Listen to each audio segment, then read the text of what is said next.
One. It did it fast and didn't take it away from me.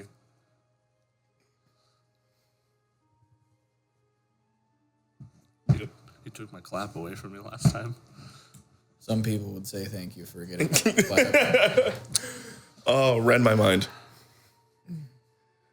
Anyways, welcome back. We are the Dunderheads. We're going to be playing some D&D today. We're playing the Queen's Rooks campaign, which have been going on for over 2 years at this point. We're nearing 3, actually. Yeah, we took a hiatus somewhere in the middle there. A third of a decade. I think we're closer to 3 than we are to 2 now. That hurts me physically. Yeah, You and I have been Go ahead. You and I have been playing D&D for coming up on a decade. This is true. This channel got started about half a decade ago. Oh, man, we still haven't even broken 100 subs. Jeez Louise. That's how the internet works. Yeah, feels bad, man. Anyways, hi. We're going to play some D&D and continue on adding numbers to that video count. Make sure you like and smash that button. We just lost a viewer. Yeah, that's fair. I understand. We just lost 33% of our viewership. One person. Don't leave. Oh, We man. need you. Please, smash us. No. Oh, man.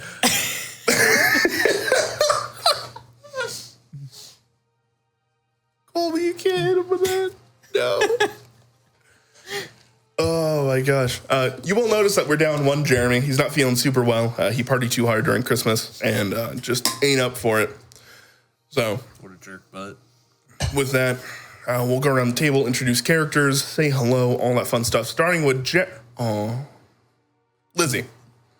Hello, I am Lizzie, and I am playing Alyssa, the Tabaxi Artificing Grunite. I make gauntlets.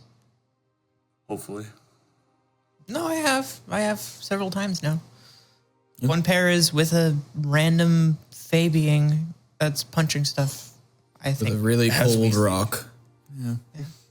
Anyway, I'm going to popcorn off to Sam over there because he thought he was safe. I never think I'm safe. That's my secret cap. I'm never safe. I'm Sam. I'm playing Kex, Soul Knife, Hexblade, Dampier. See what shenanigans we get into today. Dampire. Damn. Dampire. Damn, son, you suck with those teeth?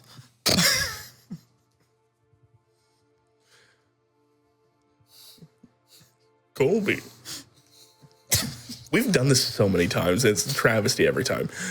Colby. Speaking of second, I play Saeed. There it is. There it is. Yep. I'm playing a half-elf bard, warlock, Fey fellow, and I get to be the captain of the ship for while we have it.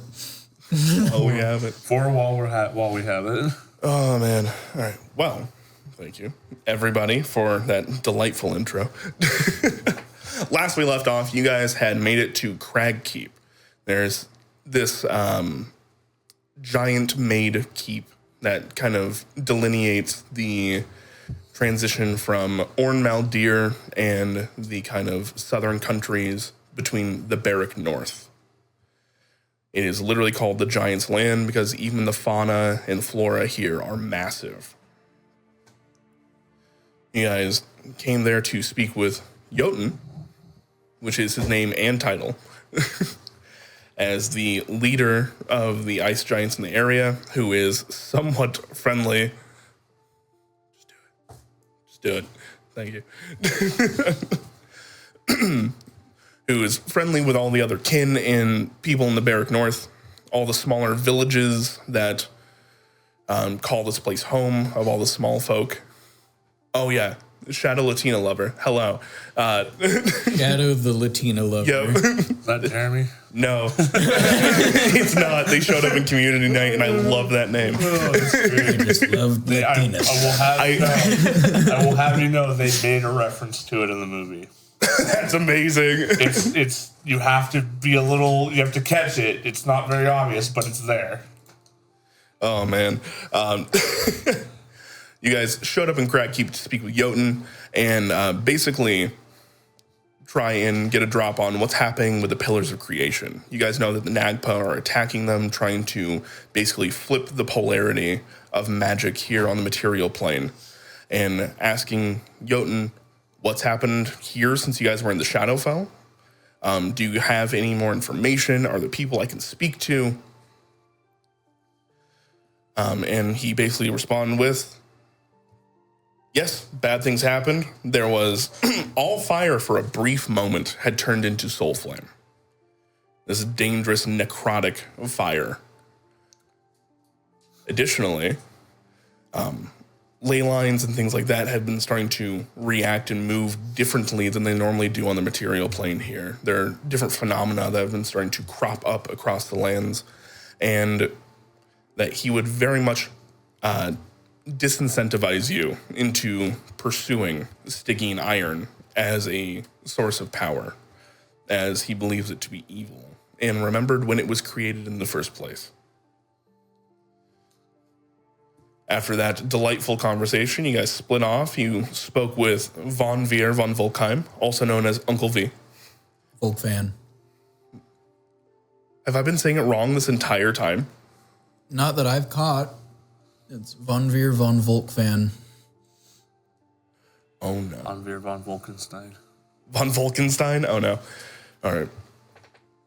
But with that, you guys showed Uncle V, your guys' sky ship, the Crimson Scourge, discussed plans going forward. Kex, you went off and spoke with an Endwin soldier that was actually caught up here in the blizzard. Yep.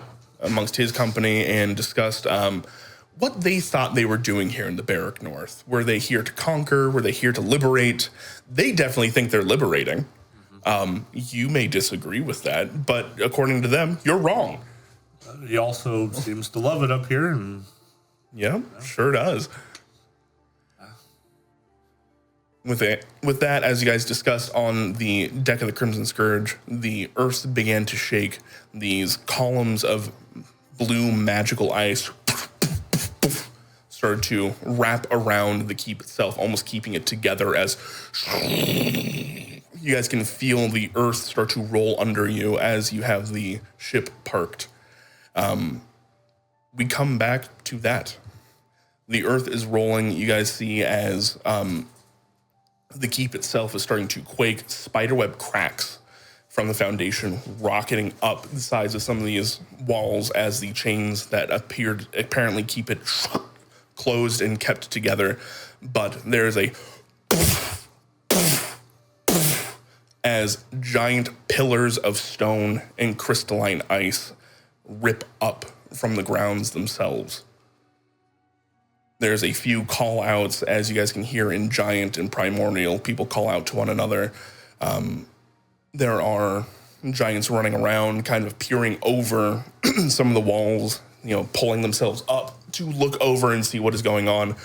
About 30 feet away from your guys' skyship, the Crimson Scourge, one of these pillars comes up out of the ground. You feel it actually shift the ground underneath you, and the Crimson Scourge starts to tilt. After a few moments, the ground stops moving. These new crystalline structures stay where they are. And you hear through the blizzard, "Is everybody okay?" Is everybody okay? Do we see anybody within? I mean, obviously we're good. I take a head count of us. Yeah. Everybody on the ship seems fine. I look outside of the ship. There's some damage structurally to the walls of Crag Keep. It looks as though that some of the Goliath kin, a couple of them had fallen from the ramparts and hit hard on the ground, but they are hardy as they stand back up. For the most part, everything seems fine. I'd ask Saffron to go make sure there isn't anybody stuck on top of the new pillars, just around. Like, go check the tops. You feel her rapidly fly away. Can I inspect the crystalline structures that now are there? Sure. I guess I'm going to take my stoneworking tools to do so. Yeah, please do. You can go and give me a Arcana check at advantage because you're using your stoneworking tools. Actually, no, I'll just roll it on here.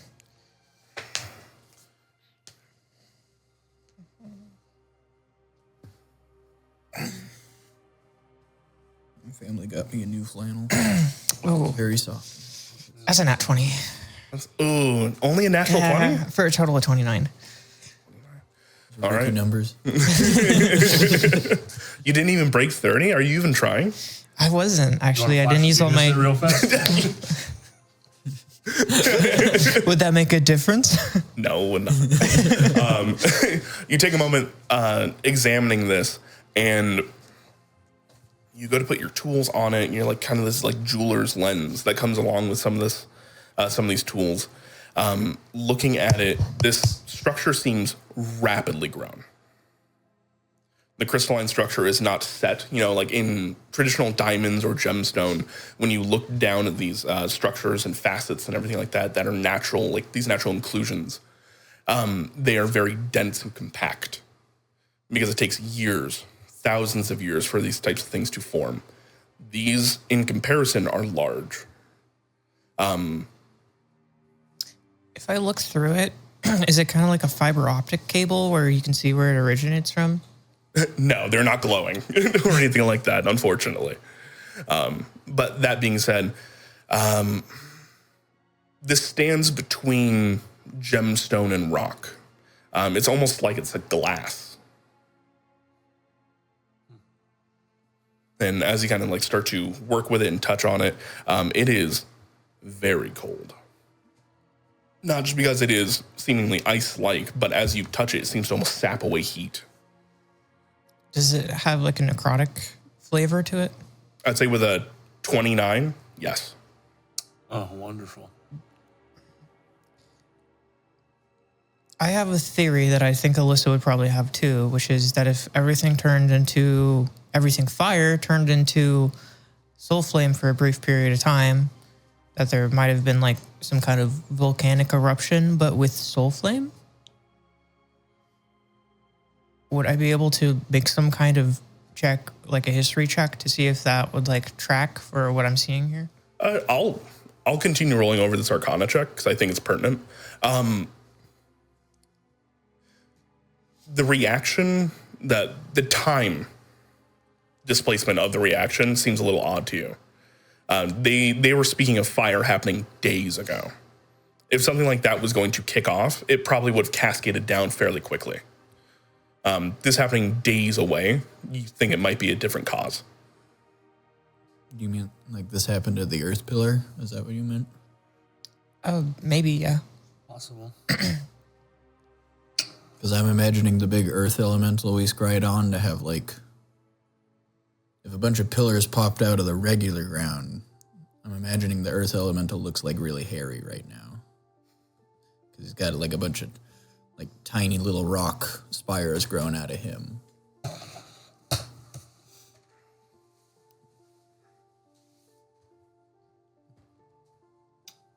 Okay. That's just my mental image now is a big hairy Earth elemental. V's with us, guy. right? Yeah. V, do you have any idea what that is?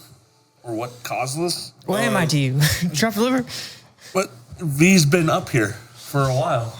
Okay, that's a fair point. Uncle V, what do you think? And I'm going to share my findings. I have no clue. These are new. Yes. Might want to go talk to Jotun then. Oh, I was going to, and then you stopped me. I'll go Would with you like to accompany me to go speak with Jotun? Yes, I was just asking if you knew.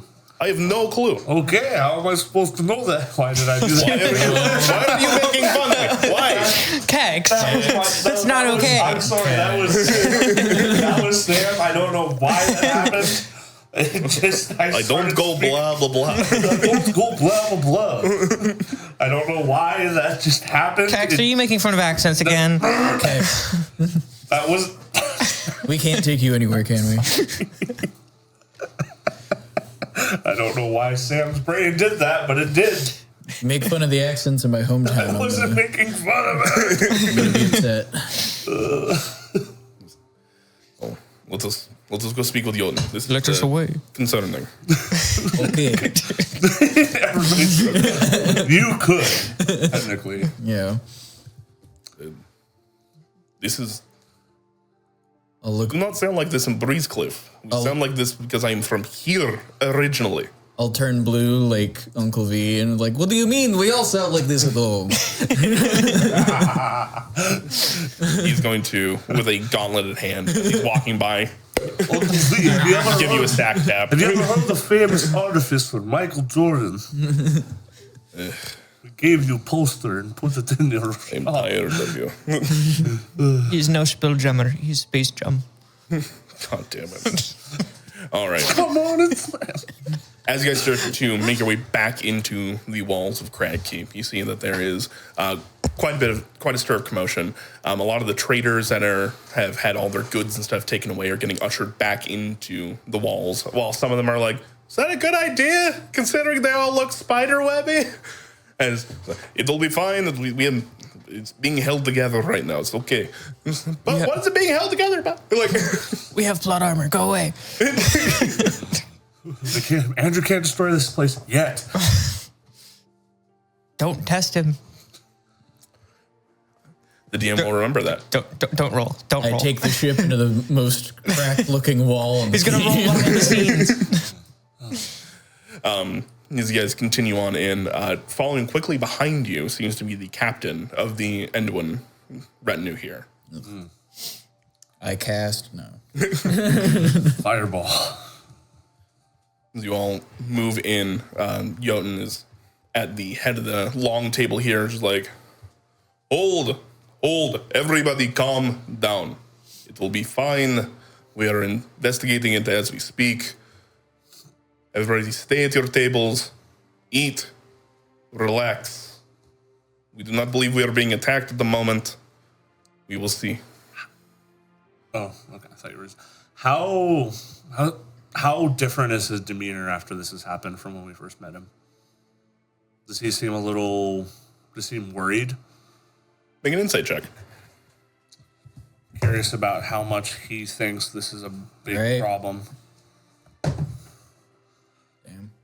17. First game roll I make in the new box is a 3. Oof. It is my third box. Oh shit! My box is in my car. I'll go get it. Maybe during break. 17. Yes. You see he seems unsurprised that this is happening. Interesting. Okay. He seems more frustrated than surprised. That's interesting. Okay. I'll keep that in mind. So as you all walk in, he sees you. The captain raises his hand, and he calls both of your groups forward at the same time. Oh, wonderful. He goes, "How's your ship? It's good. All your people are fine? Yep, take a head count. We're all okay. Captain?" I was like, "Yes, we are all fine." I checked the top of the pillars around here. I don't believe there's anybody stuck up there. It is so cold. No, we're good. We're good. Just teleporter. That was good to hear. Thank you very much. As to our previous conversation, I have already been working with my wife to reach out to people. Thank you. And I knew of this coming moments before. before I could really do anything, though, unfortunately. It seems as though that there is a issue with the one called the Dreamer. They largely pertain to my space, except for the stone giants.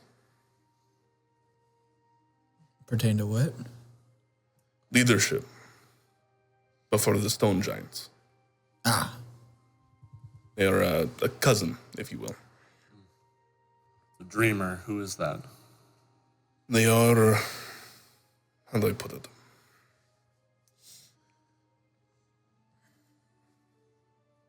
They preside over what the stone giants consider the dream. It is their version of reality that they see while they sleep.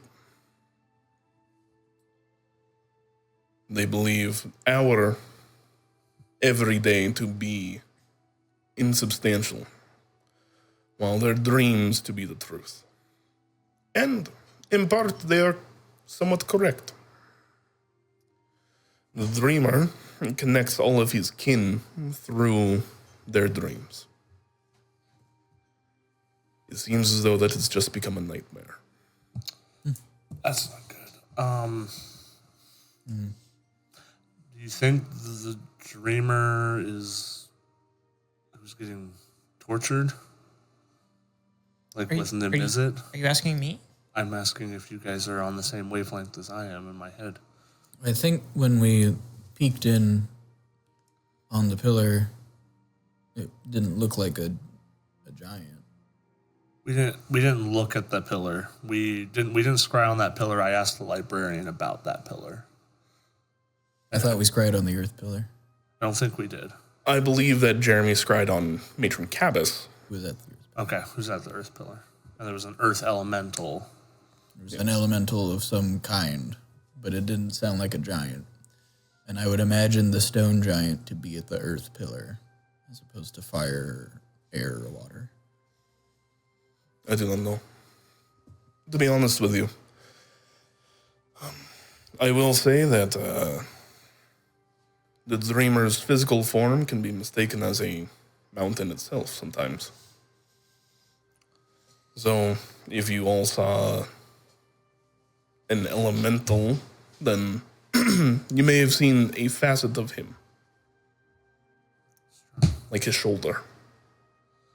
He is much larger than I am. Well, they had a smaller chained thing, I think, from what Styx described. Not mountain-sized. So something's wrong with the Dreamer, though, is what's causing this to have just happened, right? I do not know if that is the cause. I just know that something has happened. So he has a certain grasp on earthen magics, the same way I do ice. But this blizzard is not of my make. So, theoretically,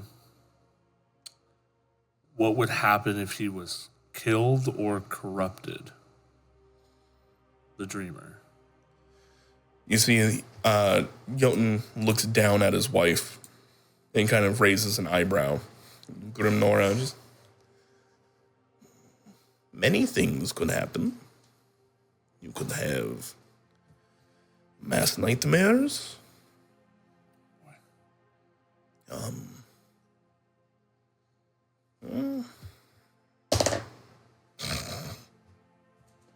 Yes?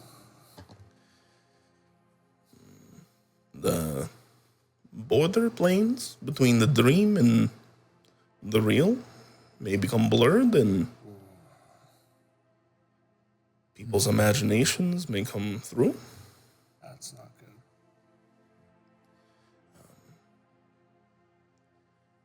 Assuming that he is not being used for ritual, that is the least of it. If he is, then I think they probably have a prime candidate for a new being to usher in something for the Earth plane, or Earth pillar, And what would exposing him to large amounts of Stygian iron do? Hurt. I do not know. Bad dreams becoming real. That's not good. No. We're already here. But Blurring lines between planes sounds suspiciously familiar. yeah. Mm-hmm. So, Earth Pillar field trip? Depends on where it is. Have we figured that out yet? I was trying to see if we could figure it out from the crystalline structure. It might be possible. Maybe it points in the direction. I don't know. There's more than one. Yeah. Right? There might be a trail. Yeah, if you think about it like a root system. Would I figure out if it's polite to address his wife directly, or should I address him and then he asks her the question? Jotun. But he does not seem to be his wife's keeper. Okay.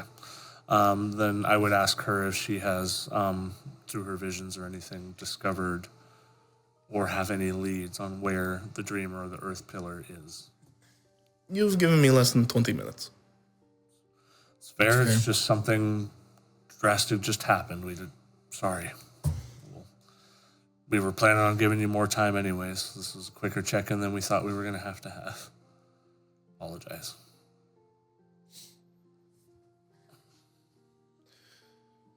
Suffice to say, no. I have not. I had just enough time to get a call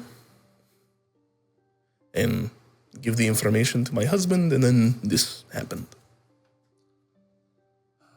Well, I apologize. I cannot be currently more of assistance. it's completely fine. You were able to figure out this was happening before it happened, which I'm sure was positive regardless.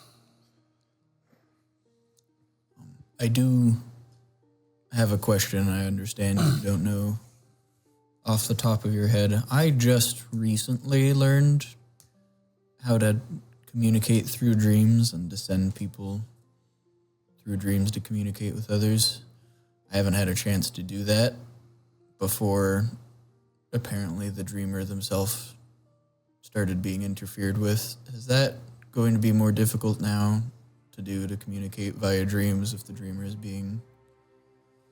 This is not my domain. That's fair. I do not know.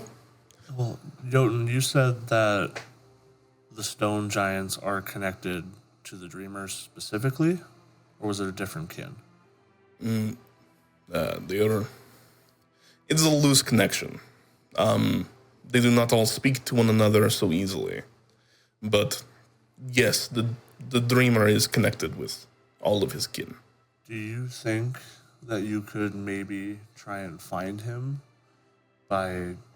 I don't understand how your spell works exactly, but communicating through a giant to him? If they're all connected, there might be a chance. I have to know them. Does it have to be a person? A creature. I have an idea that we can save for later. Okay. I can't do it today. I had to make it so we could teleport the ship instead. That's fine, but just if all the giants are connected, it's a lead. Well, is there anything that we can assist with in regards to this event, or... No, I mainly wanted to speak with you and the captain about things going on. You are currently two factions that do not answer to me, staying within my walls.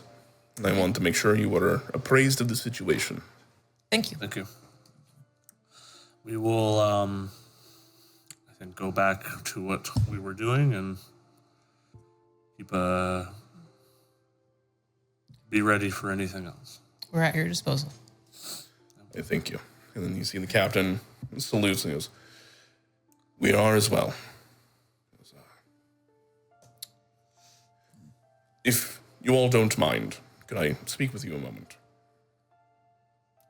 I can Sure. speak with you. Would you like to do that here or elsewhere? Because Sahil said that he was going to be cooking later, and I don't know if that still stands, but I was kind of looking forward to it. I think we have time for a conversation before I go. Oh, I was thinking over dinner. Oh. It's been a while since we hosted. No, it really hasn't. You guys just hated the last guests I invited. I didn't hate them. He kind of crooks an eyebrow and goes, I don't mean to impose. If that is not something you wish to do, since there are quite a few of us. Or I can just come myself. Or if you feel more comfortable, I'm happy to speak in front of the Jotun here. I'll tell you what. I'll get in touch with your cooking staff and we'll put it on a bit of a banquet tonight. But I think if there's business to discuss, we might as well have it out now. Understood. It has come to my attention that you are originally from Breezecliff. You are Sail, correct? This is true. We are trying to get back there, as it were, and we're wondering if you had any room on your ship. Due to the way we teleport our ship, we have a limited number of people that we can take as passengers. As we go about, are you aware of the plane shift spell?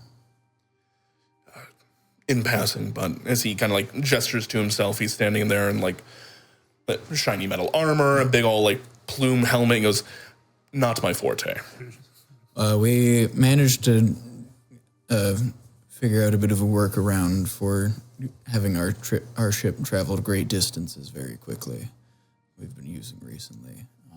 But we can only bring up to 8 people when we teleport places. I would lean in and tell you we're probably not going to teleport. Fucking no. Hex is just being genuine with this. No.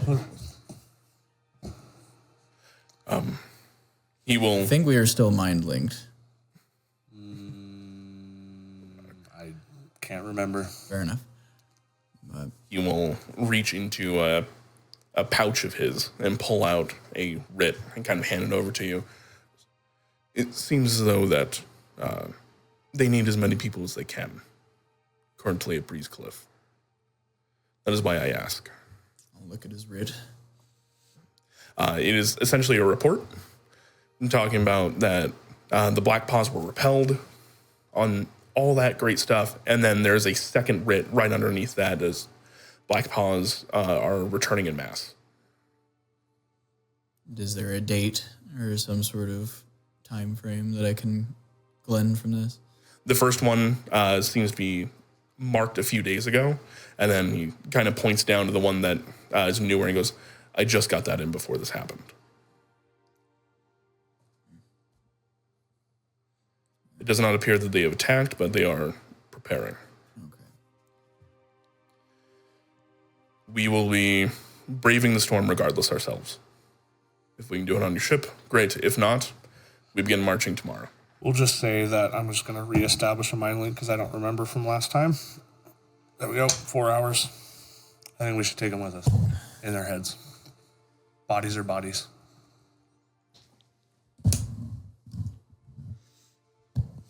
All right. The more bodies between the town and the Black Paws, the better. Very well. If I could get a manifest of what you'd be liking to bring along and how many bodies, I'll see what we can make fit. I'll have it put together and brought to you shortly. Thank you. Keep an eye on them while they're on the ship, Sail. See you at dinner. I'll see you at dinner. If there is... Sorry. I was going to flavor, Oh. not talk to him. May the Stormlord's light bless you. As he starts to walk away. And also with you. In my head, you guys are just hearing like, I don't want him on my fucking boat. I don't want him in my goddamn town. Yeah. Unfortunately, it's a necessity right now, Sail. Stormlord's light go with you. He's the fucking Stormlord hates you and you're big guy. You know that. Fucking... Sail, you know that my eyes are not going to be off them the entire time they're with us. Are we all saying this in our heads? Yes. Okay. Okay. Okay. All right, let's get out of here. Don't like him. They already know who you are. I know. I don't like that. But I think that if they know who you are, relatively speaking, I think that the last thing that they would try to do is try to start something on our ship. No, they're going to report to their storm warden, which we are only a few days north of, and he's going to show up. And Forgive me for not knowing the politics of this area, but does it matter? As if he survives the Black Paw you remember attack. the guy that chased us out of Guild's Row, like that made the sky heavy? I'm familiar with him. I was talking about specifically like why you don't like this guy. Because that guy reports to that guy. Because he's Endoin is why he doesn't like it. Fuck him. Like, why? Let's just toss him off the ship. Let's not do that. Like, what are they gonna do? I like where your head's at. Kill the rest of our crew before we can kill the rest of them. Then maybe we shouldn't have him on the ship. Or we can just be peaceful, bring them to the Breezecliff and let them get killed instead of the townspeople. What if they want our ship? I don't think they could take it from The us. problem with the Black Paws is they don't kill 100% of the time. They make more Black Paws Right. out of weak, squishy soldier types. Would you rather that be weak, squishy shoulder types or weak, squishy townspeople?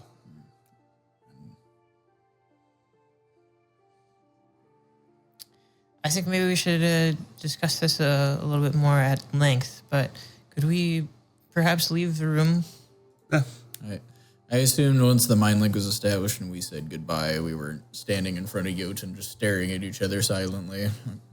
Oh, yeah. He kind of looks down at his wife. Start shimmying off. Have a great night. That's- Thanks. We'll be back. Thank you. Sorry. I'm Not good with awkward silences. Sorry. frazzled. No, you are Sayil. Was that Jotun or V? The That would have been funny if you don't know. No, you are a Sail. I'm told. All right. Well, we give her time to figure things out overnight. Find out what we can in the morning. We'll take them there. I just don't like it. Don't like them. They will be reporting directly to the people who are hunting us, and it is going to make our lives much more difficult very soon. I think they're far enough removed and have bigger fish to fry than us at the moment. But I will keep an eye on them, and if I see any sign of them trying to communicate to somebody that I think would cause us trouble, it won't happen. If he has like a sending stone, he's already sent. Well, Too late. maybe he doesn't. He was going off of writs that he handheld. All I'm saying is that if we Thanks, Jeremy. if he just goes missing in a storm by walking himself, there's no sweat off of our back. I don't think missing in a storm, but missing during a black paw attack. Now that. I mean, maybe he could come from behind and rout them, you know? Yeah. But We can take him out and me and him can just have an ambush ourselves. to be honest, I'm more worried about the Earth Pillar than I am the village of, no offense, but it seems like that's kind of like the more eminent, world-ending event. My hope is that Breezecliff is on the way. Maybe, but We won't know until tomorrow morning. I had an idea. So you can send somebody to talk in dreams to creatures, right? So do they have to be able to talk or anything like that? Because I'm thinking of a really fat, plump bird who knows too much.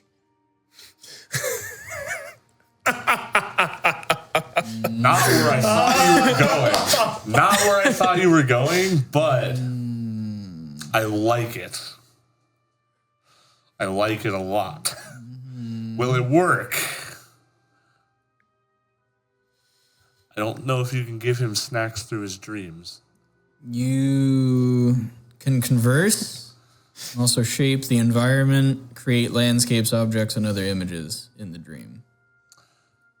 So what do you touch somebody and they can communicate to somebody they know in their dreams? Is that how that works?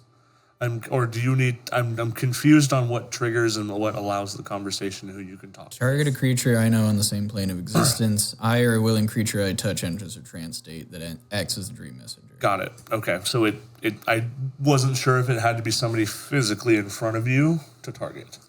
Nope, it's the same plane of existence. Then yeah, you could talk to the bird. Yeah, anybody could talk to the bird, even you. We could also talk. Who did it like best? We could also talk to the guy with the bird. Let's cut out the middleman. We don't need him right now. Yeah, but what if he senses a spell is affecting his bird? And You want truthful. You want prophetic dreams from the. It's a really the cool obesity bird. Yeah. I do think maybe contacting the keeper of the bird might be a little bit better. Well, he's not going to be able to ask Answer, it questions yeah. when he's asleep. Right, but you're also not going to be able to give the bird what it wants to give you an answer. You can trick it in a dream. Like you said, we can manifest an axe, right? I'm not gonna pretend like I know how this is gonna work. I'm just seeing potentially a hole in the plan, but it's not anything you can do tonight, is it? No. Then we have to wait tomorrow regardless. No. Which we're waiting on information from the Odin's wife anyways, and we might be able to get our answer from that. Well then. All right. So, I need to cook dinner, apparently.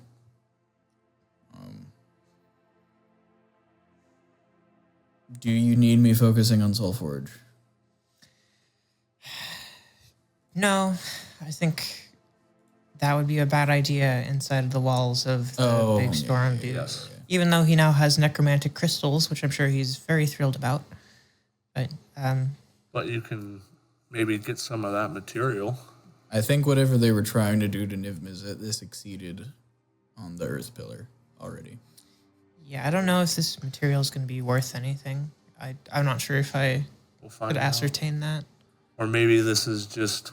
Well, it's like, how far in any direction can we see these rocky outcroppings?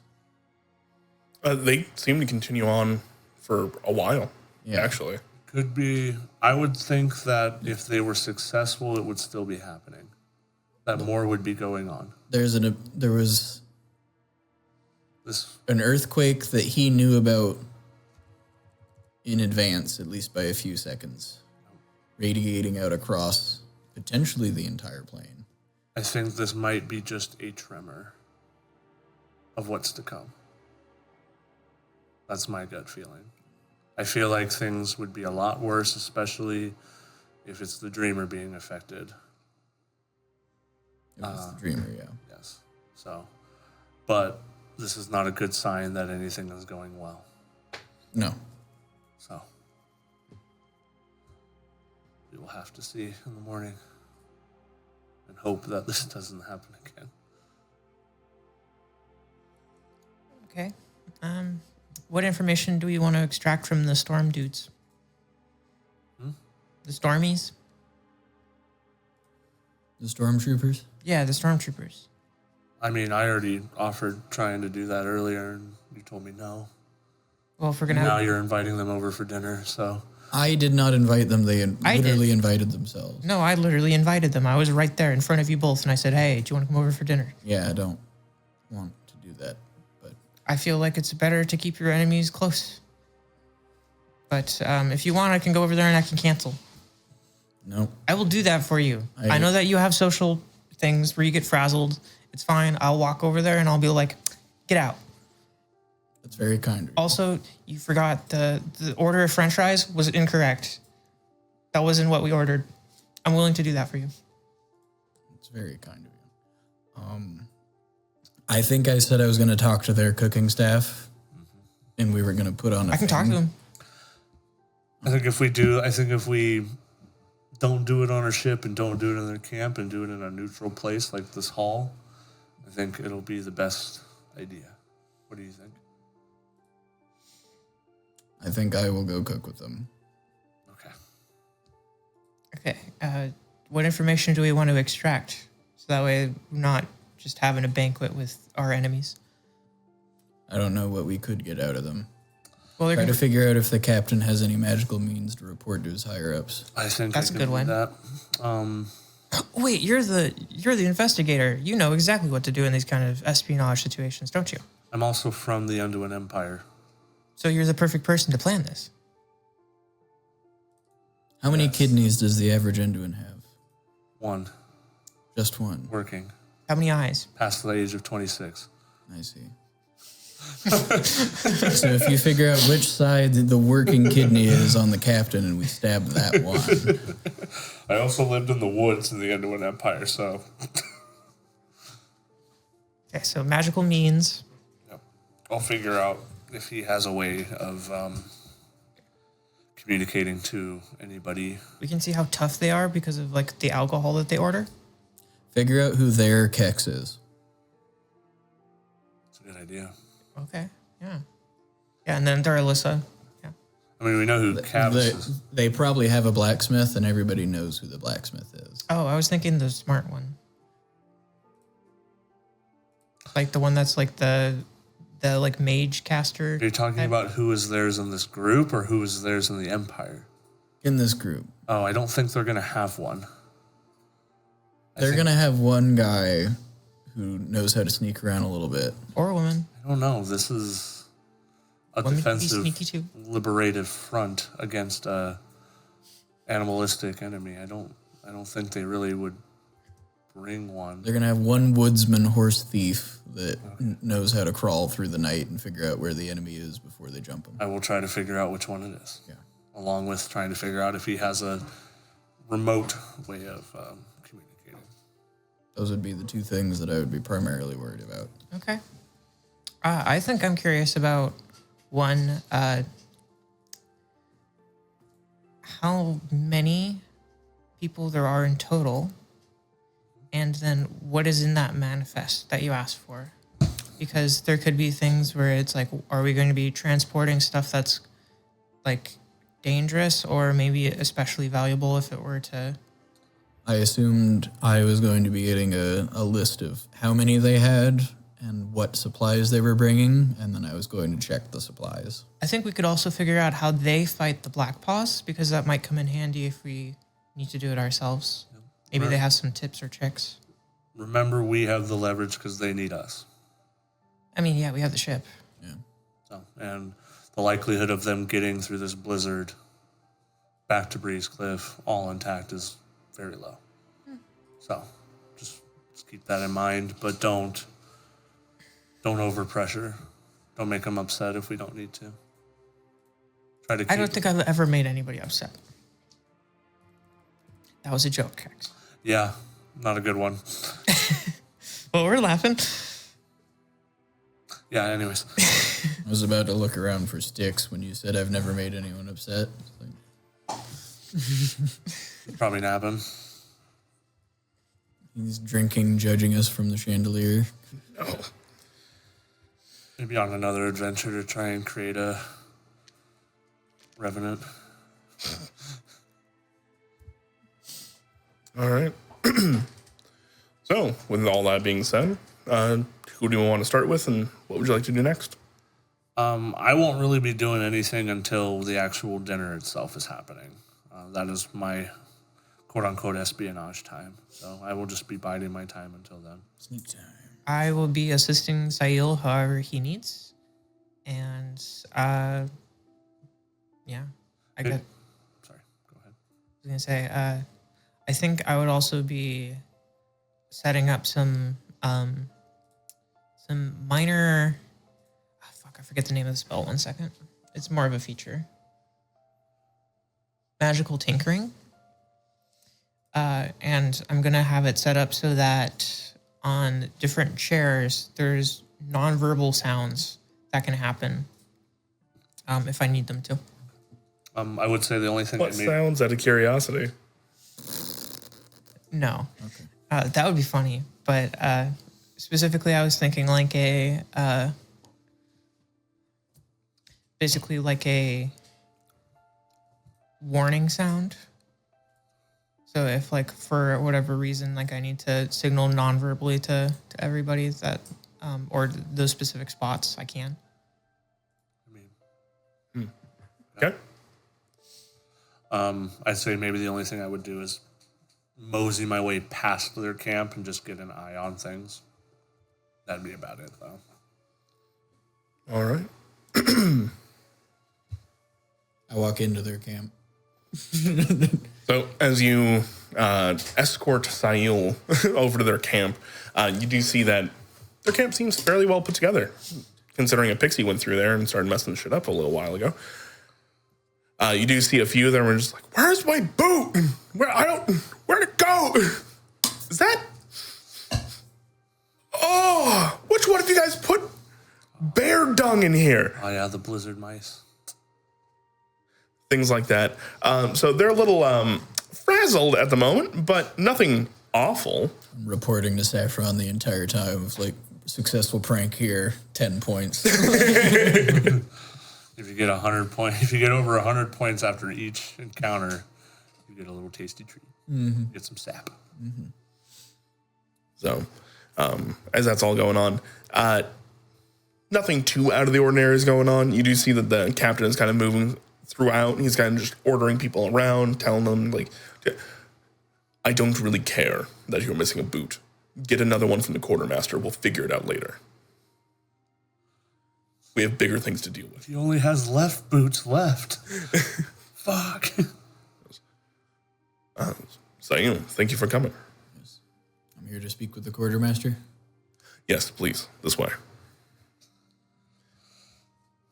And he will escort you through.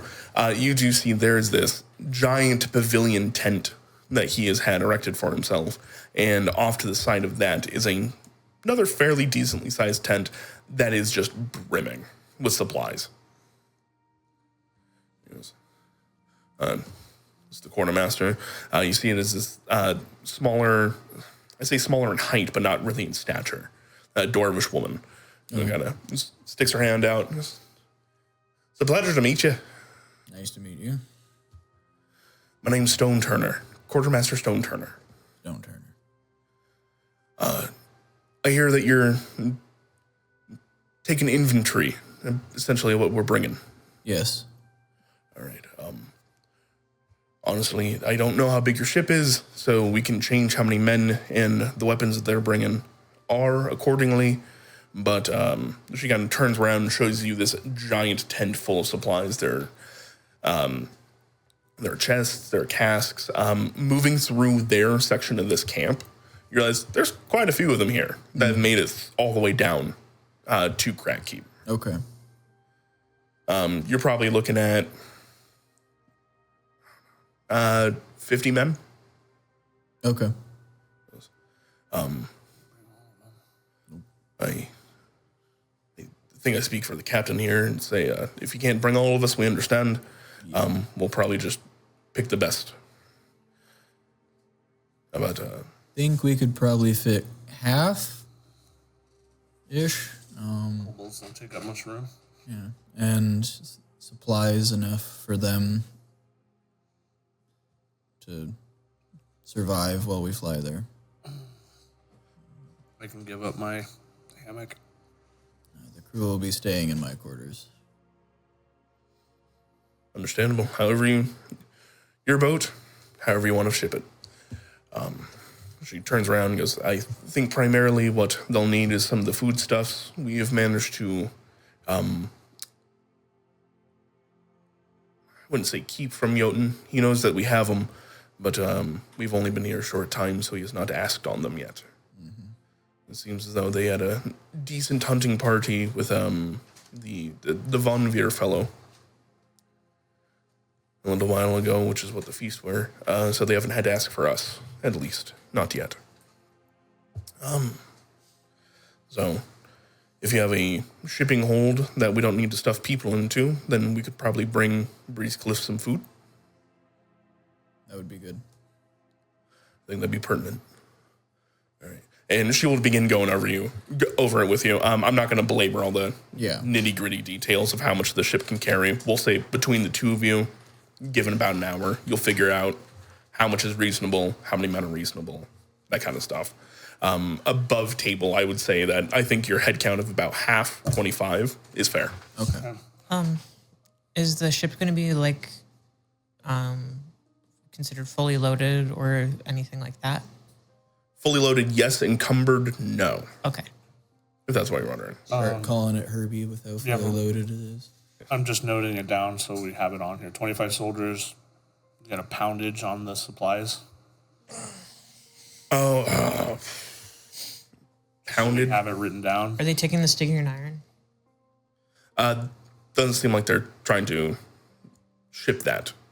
Okay. They're legitimately, they're like, all right, this is what our war band needs. This is their weaponry, their shields, that kind of stuff. They're going to be carrying that on their person. Yeah. This is stuff for the city because the town needs food. Yep. Okay. Which is good.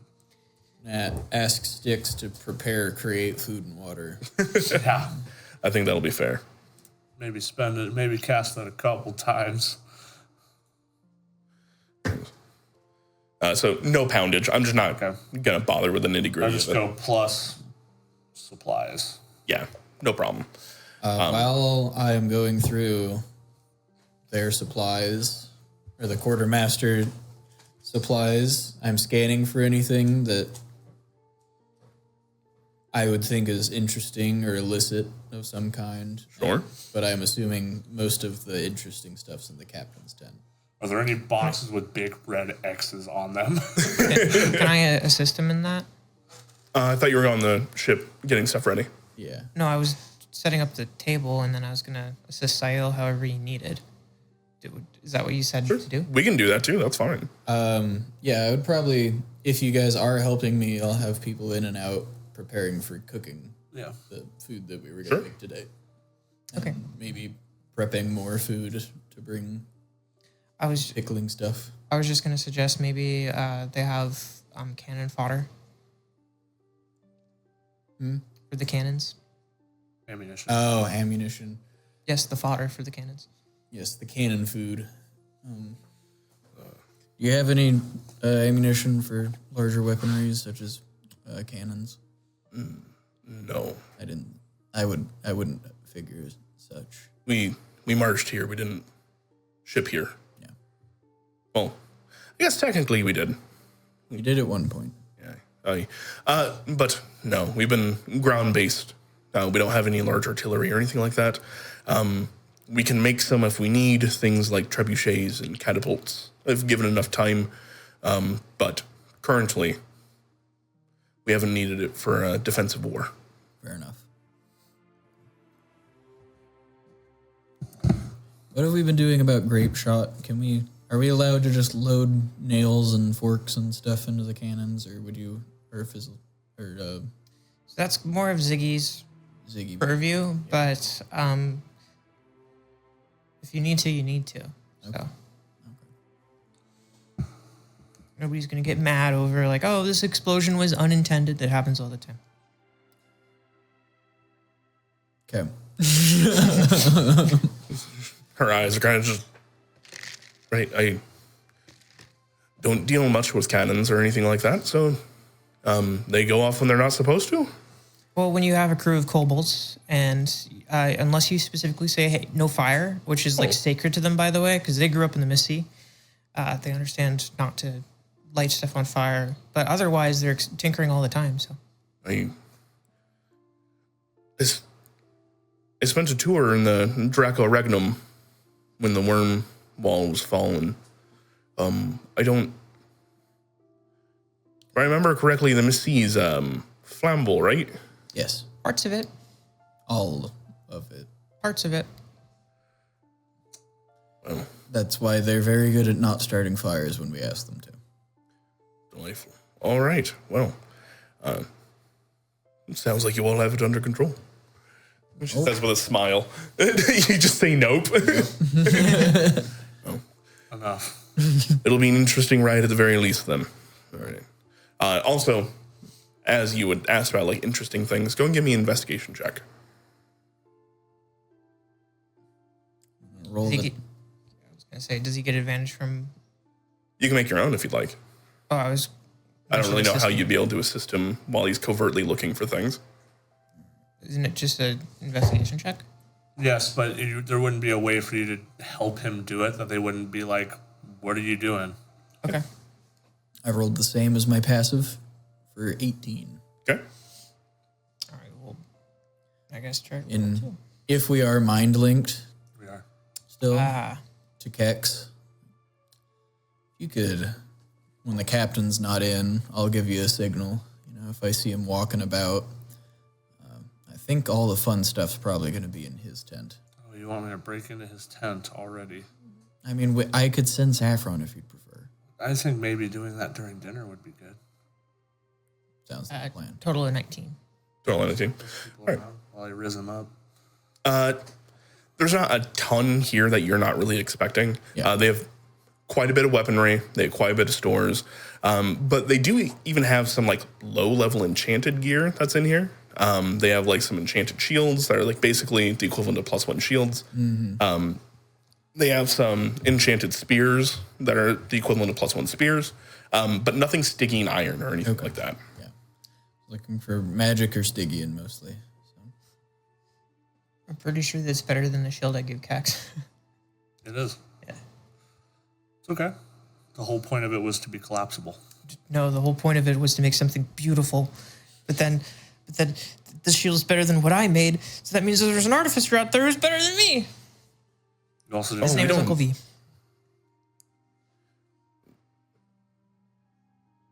We don't have any artificers. Who makes magic items? I do. You made that? She will grab a unenchanted shield and you'll watch her channel energy into it. Oh, that's like a Hilda thing. By the grace of Arathis.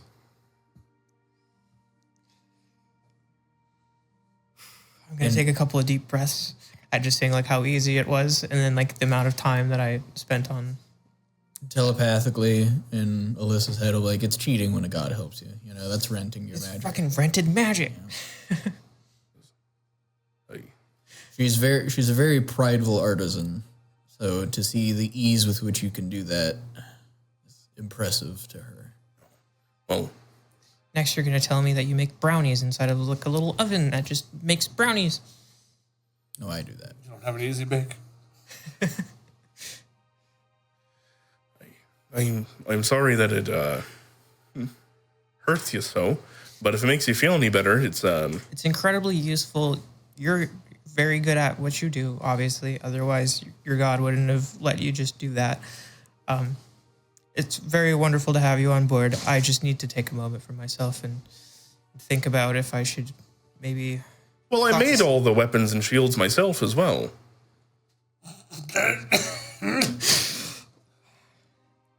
Maybe I should talk to like Styx at some point and just be like, hey, teach me a thing or two about how to ask for people to help.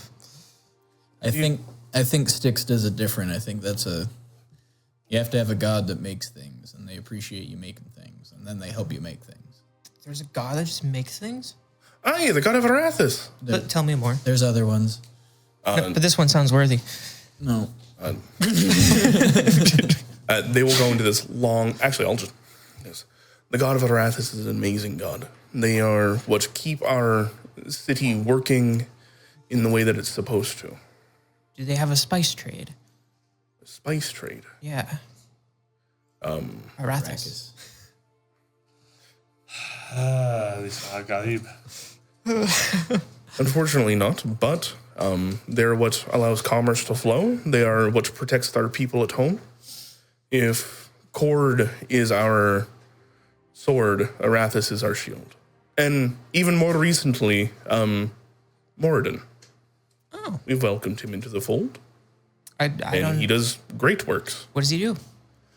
He's the Hildorf god of foraging. Oh, wow. Like Arathis, but stumpier. That's kind of cool. Like, I didn't know... Arathis, but more fiery. I didn't know I could just, like, worship people who make stuff. Like, I already do that. Just, I didn't know that. Are you interested? Yes. I've been basically just waiting for somebody to tell me more about religion. I'm more than happy to. I'm joining you all for the flight. If assuming I'm allowed aboard, and that's Do you all. like schematics? I love schematics. Oh my god. And she'll even open up her journal. And as she does, you see there's this cogwheel on it. As she opens it up, the cogwheel actually turns. As she starts pointing out, you see she's showing you like hand-drawn designs of swords that she's made. Can I roll perception to see if there's a ring on that finger? Go ahead. Why, all your characters just fall in love with an NPC like that. That's a 2. 2. Plus her 4. hands are a little grimy from all the work that she's been doing. It's kind of hard to tell. She wouldn't wear one if she was like tinkering anyway. That's how you lose a finger or deglove one. There's a reason I don't wear my metal one to work. Yeah. And yeah, she's going in, like, speaking about it with you. She goes like, there's even, there's, you know, different weights and things that you can put within the hammers, different types. You know, I've made, there's this like, I made lead hammers at one point in time. And, you know, those were really great for just the weight of it for, you know, like work. But they're really soft and malleable as well. So, like, after you've messed it up a little bit, you can just put it back in the cast. And Check this out, and I'm going to pull out my all-purpose +1 tool. what does it do? It's whatever you need it to be. And it's like, I imagine in my head that it's basically like a sonic screwdriver, but like it has the ability to like roll out like one of those like knife kits. Oh, if given enough time, I can just kind of, and you watch her grab like a piece of metal, it glows as she.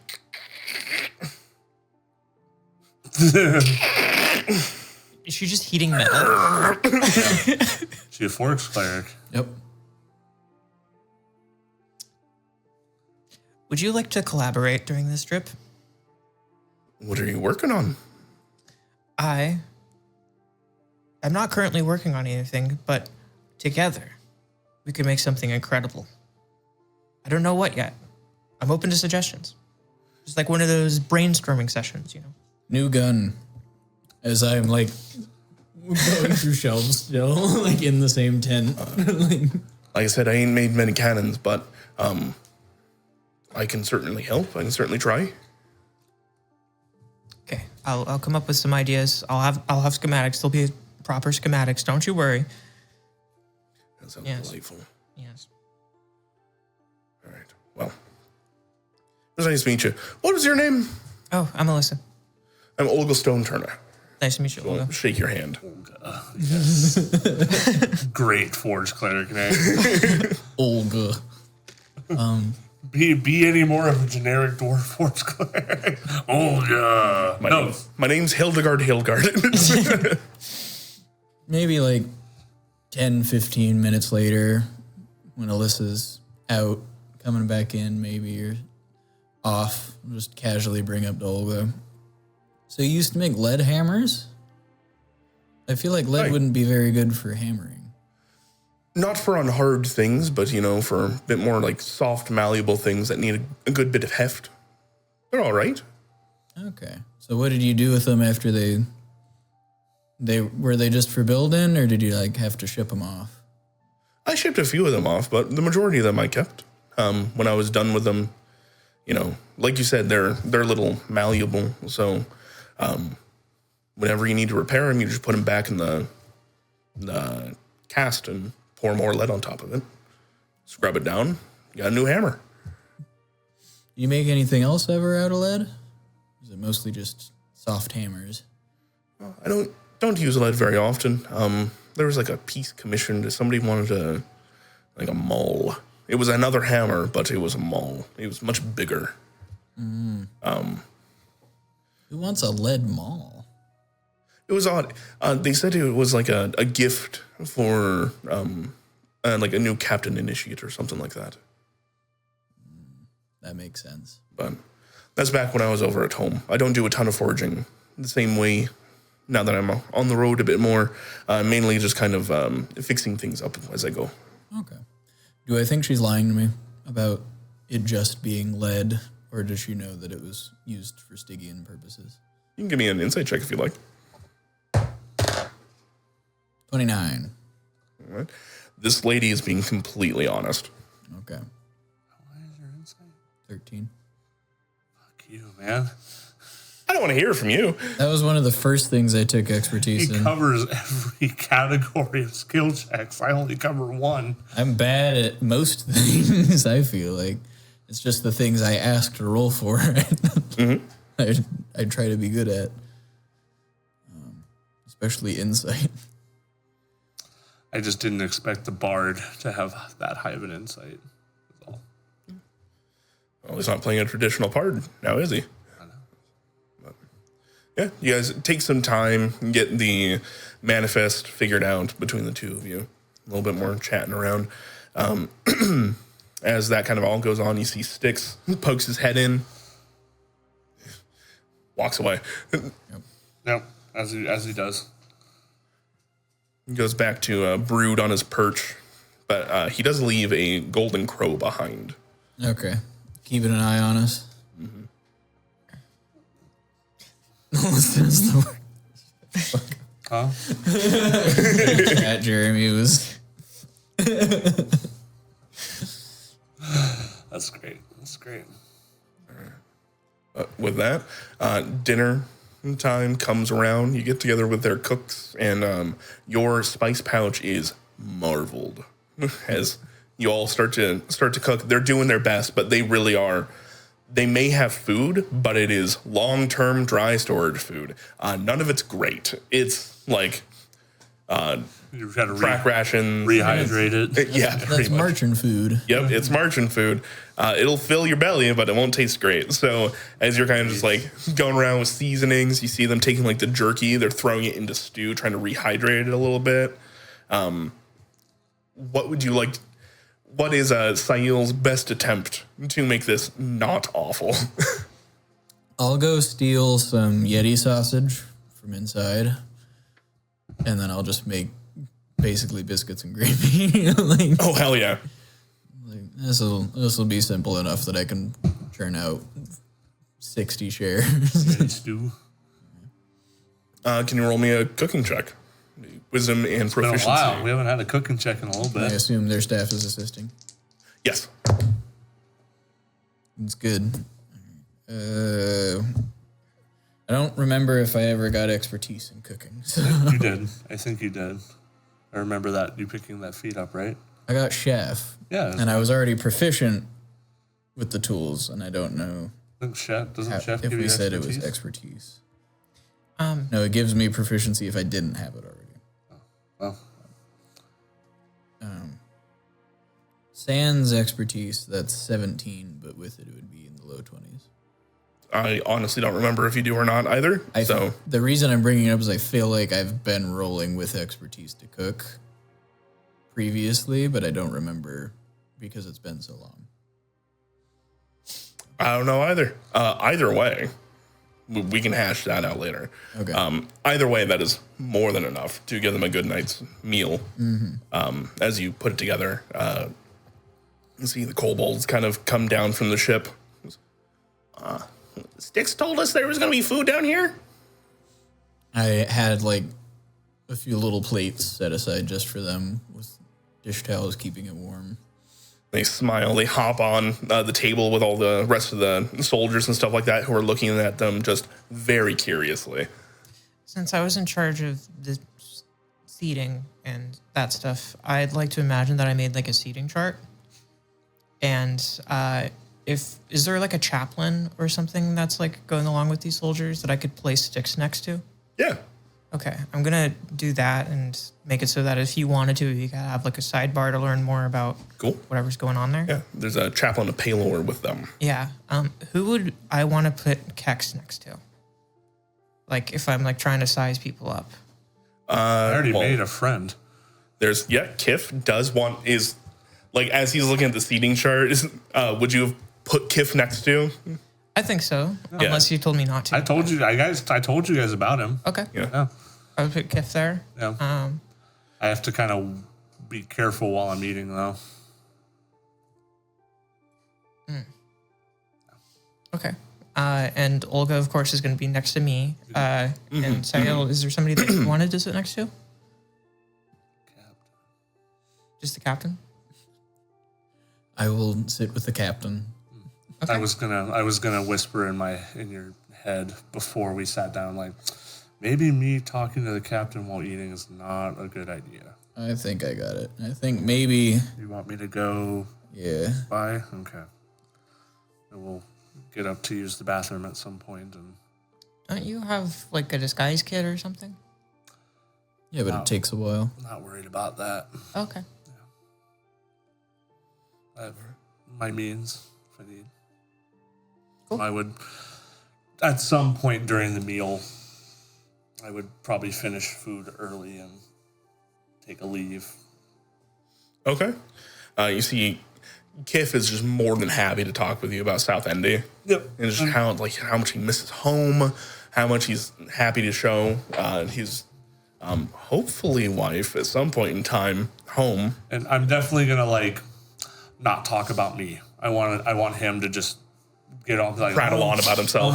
Yeah, like I already said enough about me. Like I'll just let him just go and just entertain the conversation because I'm sure his squad mates are tired of it. No, you got this guy pegged. You just got him dead on. He is that guy. He's just so happy to talk to anybody. And as soon as Never you're met a like, stranger in his life. Yep, exactly. As soon as you're just like, yeah, I got to go to the bathroom. It's like, all right, well, be safe out there. Don't want to get hit by a pillar. Yeah.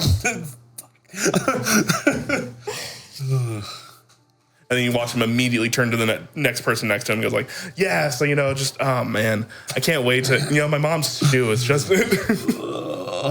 Talking about somebody else's food while eating yours. Insulting. I've never had that happen before. I've never done it. I will not. But as the night continues on, the captain looks over at you, Sayil, and goes, we really do appreciate you being able to make room for us. I appreciate you being willing to take up arms for my home. Is there anything I should be aware of? Any additional caveats or anything that you'd like to address while we're here? I want to make this as easy and smooth a ride for you as possible. The captain's quarters will be for the domain of my crew. I prefer it be left alone otherwise. We can do that. The kobolds are to be respected. They are senior crew. Do not play with the cannons. Understood. If there are any technical or mechanical questions, they are to be given to the shipwright, either Ziggy or Alyssa. If you fall over, we're not coming back for you. I will do my best to let everybody know when they need to hold on, but it may be bumpy. So below decks might be safer for some of the clumsier of your cohort. I understand. We've seen your ship, and do you believe it'd be able to hold everybody at one time on the top deck? Should a fight occur? All 20? Probably not. Understood. I do not... I've seen them, but I've not been on one myself, airships and such. How do they differ from a regular ship? You can't swim if you fall off. He will actually chuckle at this and smile. He goes, I understand that, but I meant more, do you have an underbay hatch? Is there... No, we can still land atop water. Okay. And float. So it is watertight. Is the ship that flies? I understand. but it can float. The sails and rigging stick out horizontally a bit more than vertically as they would on a sea ship.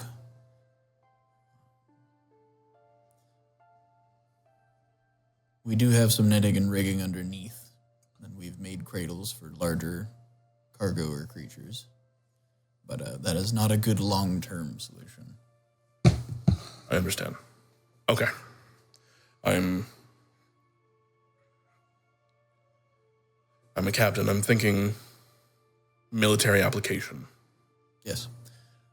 If we must engage as soon as we show up, it is also the Barrack North. It would not surprise me if we ran into issues even flying.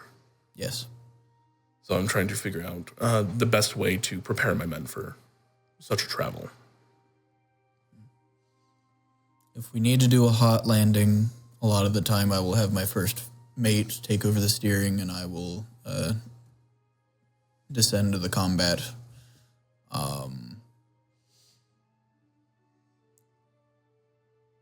If I turn into a monkey, that is perfectly normal.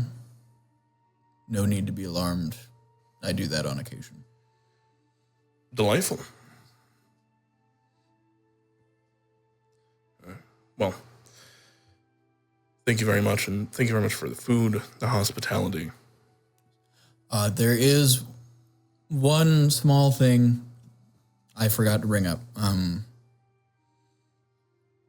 The ship isn't haunted, per se, but we do have a ship's spirit.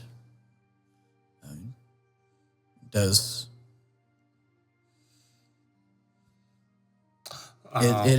is friendly. It helps take care of the ship, and it looks out for us in hard times. But it has been known to move things around, cause things to go bump in the night. So where the fuck? Oh, Fantastic. It is a magic ship, so it does attract its own magic ship's spirits. Saffron, a few feet away from you. You can feel her leave your shoulder and move off a little bit of ways. Has thrown her voice each year. Almost like it's coming off the wind itself. nice. Love I it. rolled a natural 19 for a performance check from her. Nice. Love it. Love it. Oh, It's great.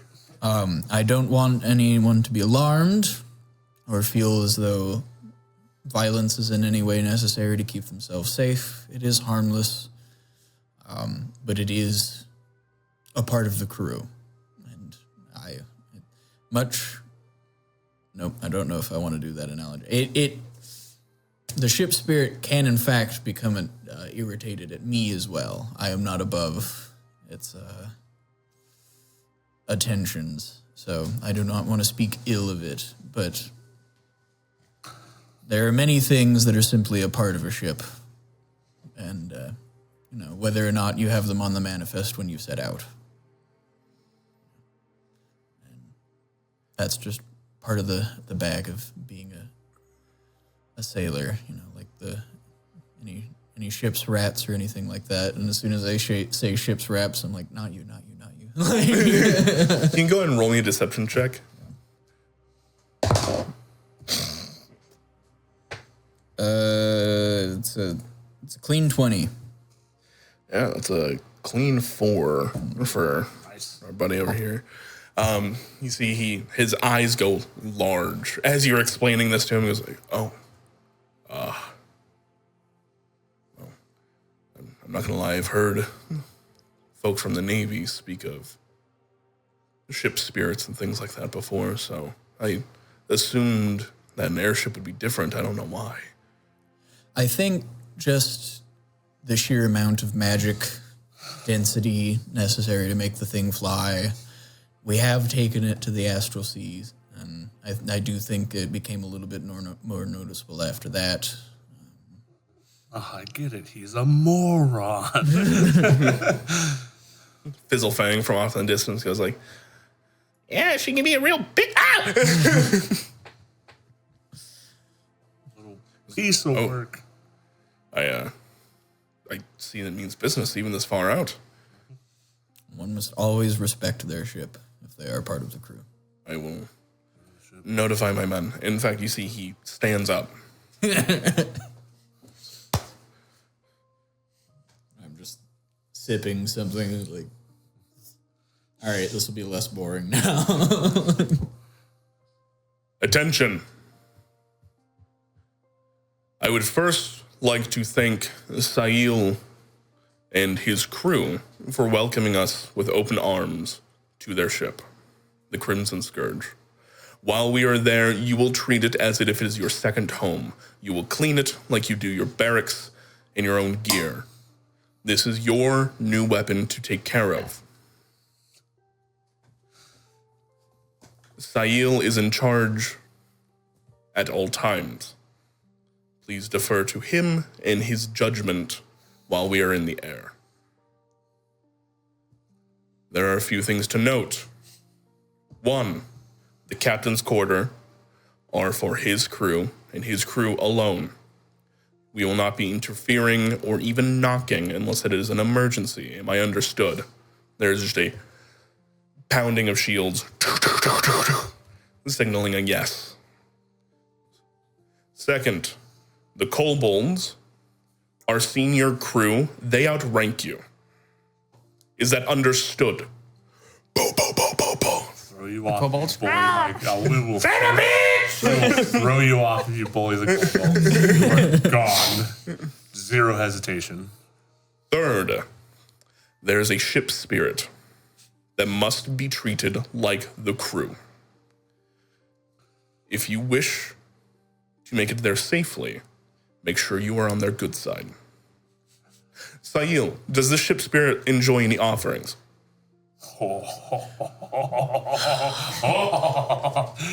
Captain Sail. In fact, yes. Small saucers of wine or honey. What else do you want? Saffron, like mentally. Some of them have this like weird grass stuff. Oh, no. It smells really good. Nope. Okay. I rolled poorly. Say, oh, here's a weird grass. And goes, okay. Incense of any herbal variety, a small pinch. With your passive insight and perception, you watch a few of them.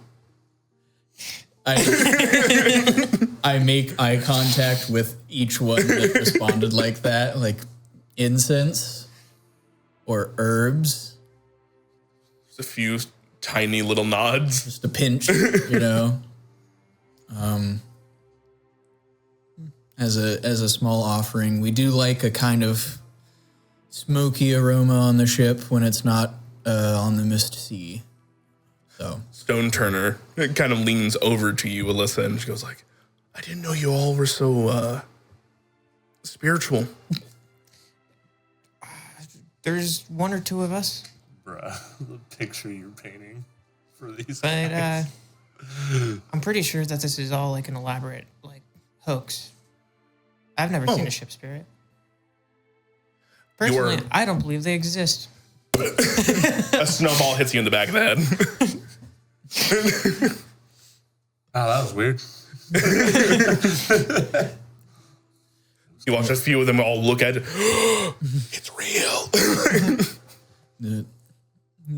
Alyssa and the spirit of the scourge have been known to have a bit of a playful banter with one another. But There's just a ripple of whispering. Spirit of the scourge. Spirit of the scourge. Oh, God. It's go right to both of your heads. We write our own lore. yeah, you're saying the picture I'm painting these guys is crazy. Imagine if we had that other Dragonborn ship. We show up on a rib cage and it's like, so there is a ghost on the ship. They would all be like, yeah, obviously.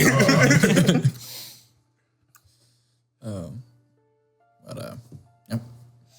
All right. Let's see. Thank you for speaking to that. So Gonna make Saffron fat. Fat and high. He's just gonna be day drunk the entire time. Hell it'd be yeah. insufferable. All right. With that, everybody, finish your food, clean up. We leave Tomorrow morning? tomorrow morning. I'll Thank ping you. I'll ping Kex. Is like he might be coming back now if you're still going through his tent. And with that, we'll pan back on over. Yep. Kex. It's like, I'm like, oh, I haven't gotten to do this in a while. All right. Well, infiltrate time. All right. So, Go and give me a stealth check. yes, sir. Gotta do this in forever. Yeah. Big money. 30. All right. 18 plus 12. You got it. Okay. Would you like that to be more? Sure, why not? You definitely haven't failed, if that's what you're asking. 32. 32. It's a good strong square number. So, as you crouch down in the snow and begin to approach the pavilion, you poke your head in through like the back flap, and you do see in a cage with a wing over its head, this kind of hawk. As you open up the cage, it almost stirs for a moment, and then goes back to resting. Would I know this to be a messenger hawk? It seems to have a leather strap tied to its leg, as well as a cover half put over its cage. You can probably assume that's probably a messenger hawk of some sort. Oh. That said, as it sits there, there's just a ever so faint static discharge that seems to be coming off of it every once in a while. Okay. Kind of. All right. Interesting. Okay. Keep moseying through till I get to what I assume is the captain's quarters. Mm-hmm. I'm looking for, now that I have the messenger hawk, it might change what I'm looking for. Seeing it, but I'm looking for intel and means of communication. And also, obviously, anything spicy. All right. Go and give me an investigation check, please.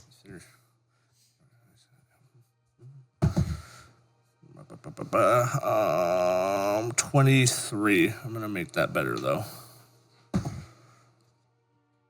31. So you take some time and begin to meander through, keeping your stealth score there. You don't actually alert the hawk that you're there at any point in time. I will say I did get a natural 20 on the hawk's perception check because it has keen sight. But that doesn't. Nope. You still beat it, even with a natural 20. Yep. So as you Go burr. Right? As you start to prowl around the inside of this pavilion, you see that there are basically these large fur rugs thrown down on the ground to act as like almost a carpet to make the place a little bit more hospitable. A small hearth has been left lit at a just low embers, kind of keeping the area warm and hospitable. There's a large desk as well as a platform bed.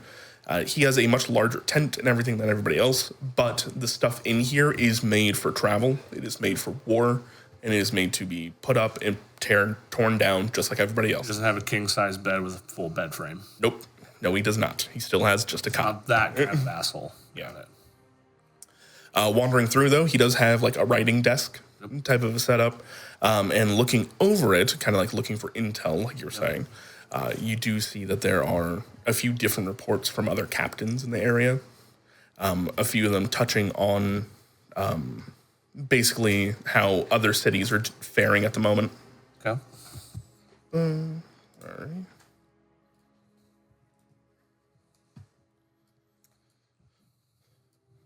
They had just traveled from Bear, so there's not one from there. Okay. There is a message from Breezecliff. Okay. From a... sorry. Oh, actually, this would be from... there's a message from Breezecliff from the Baron. Okay. Sorry, I'm going over very old notes now. Oh, you're fine. You're fine. Baron Nardin. Ardin. Nardin. Nardin. Okay. It was basically along the lines of, Captain, I hope this finds you well. Breezecliff is holding, but we are losing. We're losing resources day over day. I have sent to the Enduin proper to see if we can have any replenishment, but I've not heard back in about a month. If on your return trip from Bear or any of the other towns within the Barrack North, you could bring resources back, I believe it pertinent. Okay. There's also another letter from Breezecliff. From a Tay Fullsteel. Captain Tay Fullsteel. TEIFULLSTEEL. Okay. 3s. Oh, 2 E's. Sorry. My bad. Steel. Okay. Steels. That's just a stage name. This is a copied advisement to all the captains within the Barrack North. There seems to be a large coalition of Blackpaw amassing near Breezecliff. Please be advised. Let us know of your condition and if you can send reinforcements. Okay. There's also one from Trentler that seems very, very old, Okay. that is asking for assistance. This is coming from the Green Guard, which you realize, and even just looking at the handwriting itself, this is not traditional military. Probably more. This is not to be seen. Does not seem to be Enduin Empire, but rather like a militia that was formed. That's what I saw. The Green Guard, it basically says, I hope this finds you well. Trentler is in desperate need of aid. We are sending this to everybody and everyone that we can. Please send help. Trentler sounds like a Nepo baby. The name of a dude. Like, I just keep hearing Trentler and thinking of, like, a guy. Trentler was the smallest little hamlet of all of the villages up in the Barrack North, and doesn't exist anymore. Yep. Yep. Oh yeah, he's from Trentler. He has the white shorts, Boat shoes. boat shoes. Yeah, loves golfing. Really, He's just over there doing his how had to do it to impose, like, all the time. I heard he works for OSHA. There is another one. Sorry. It is. Oh no, how am I forgetting this name of all names? Oh no.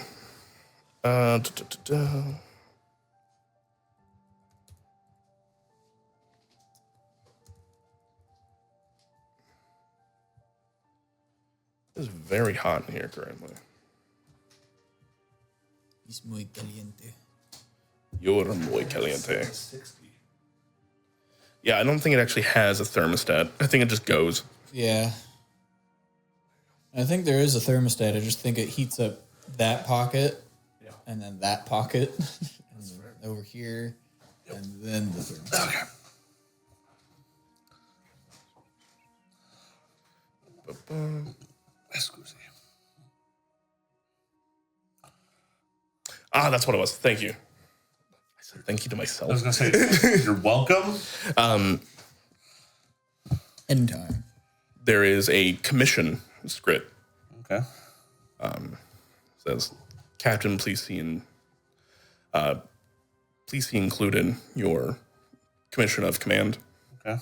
Here, while you were on duty within the Barrack North, you were to see over the Breezecliff, Trentler, Barrow, and make contact with Ventra and Askelin.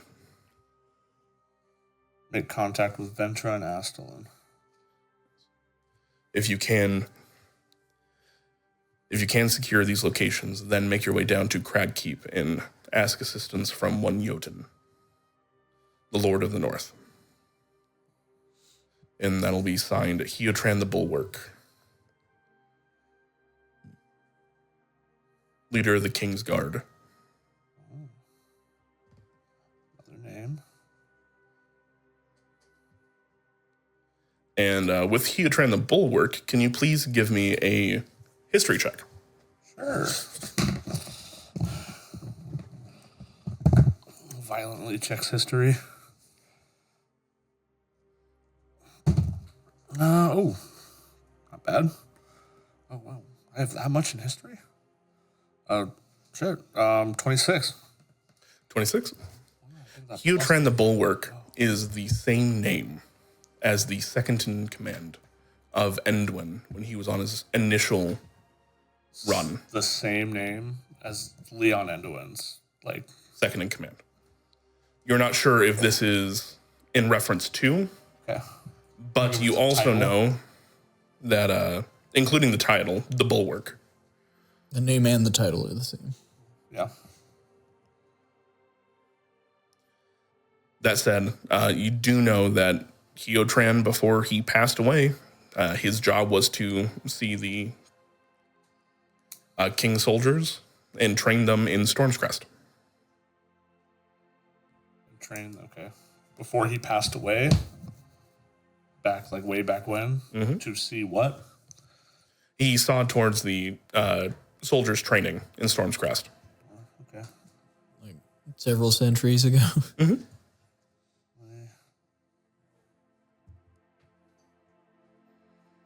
Yep. And there's an insignia next to his signing that is a small stamp that is just two bull's horns. Okay. Two bullhorns. Got it. Additionally, with that 26, you may remember that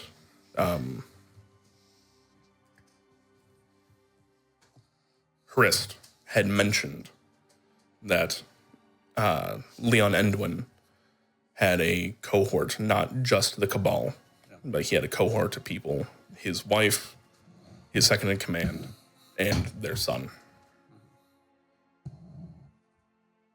Okay. Okay. All right. So this is the OG guy too. Yep. Okay.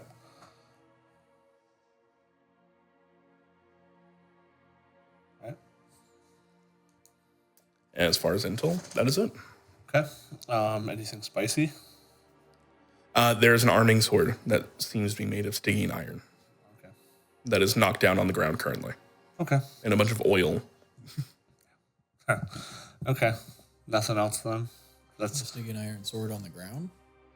Yeah, it's the one that Saffron was trying to knock over before you teleported her back. It seems like she just nudged it, but didn't quite set off everything she wanted to. Okay. That could be blamed on the earthquake. Yep. That as well. Okay. Well, if that's it and all I think that I will gather, I will quickly make my exit. Either at or before Sayo pings me and goes like, hey, I think he's heading back. All right. As he pings you, you hear that, you slip out the back at the same time. You hear crunching of snow as footsteps start to approach the pavilion themselves. You can hear the hawk start to rustle and rise up from its sleep. Small little chirps as you are now on the backside of this pavilion and making your way away. Yep. I'll just go a comfortable exit, and then when I feel like nobody can trace where I come from, that was the camp, I will go back to the party if it is still going on. And if it is not, I will go back to the ship. Unless you guys would say otherwise, I think it'd probably be wrapping up right about now. Or Well, and then when I If it's wrapping up, then I will wait on the ship and let them know. Like, I don't know if I have anything prudent, but I definitely learned some things. I will meet you back on the ship. Okay. I'll help tear down and clean up. They would even just be like, honestly, you've done enough. Please go sleep. We'll take care of this. I'm not gonna complain. Cool. You guys head on out. You see Olga Stone Turner. Goes, I hope you have a wonderful night. It's been amazing speaking with you all night. Yeah, thank you so much for keeping me company. I'm excited for the trip. Me as well. She will mosey on back to her tent. All right. As we make our way back to the ship, if I catch up with Alyssa at some point. Remember what I think we said recently. What? Don't go falling in love. What are you talking about? That's science, baby. Love's an art, not a science. Yeah, okay. Anyway, so I made a new friend. Yeah. I made a new friend. And she can make things, and I don't think she realizes what she makes people. Nope.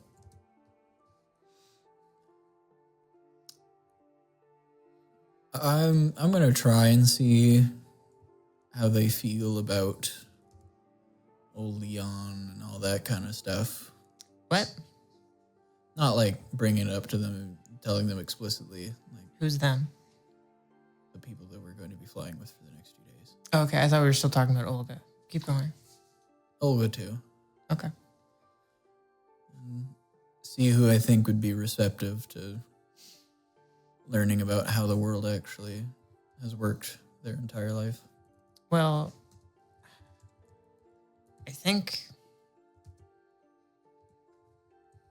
for Olga,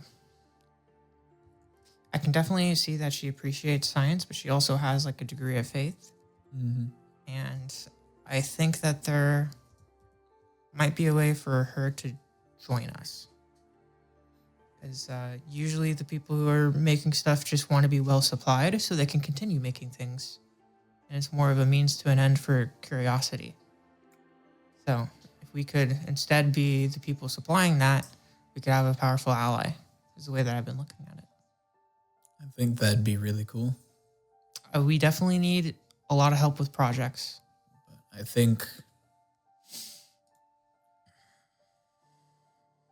when you worship making things,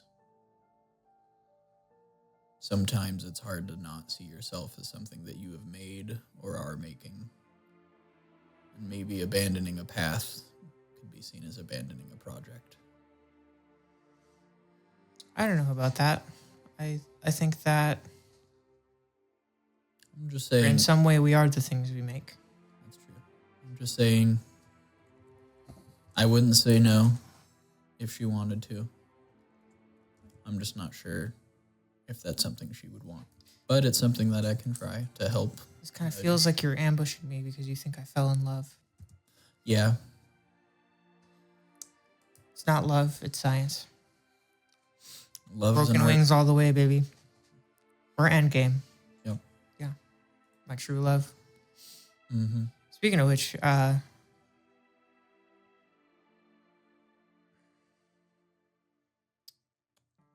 feel like we need to talk as a group. Okay. About sticky and iron. yeah. Yeah. I'm thinking about these like crystalline structures of glass and necromancy, and I think Styx might have had a point about maybe there's other materials that we could use. Yeah.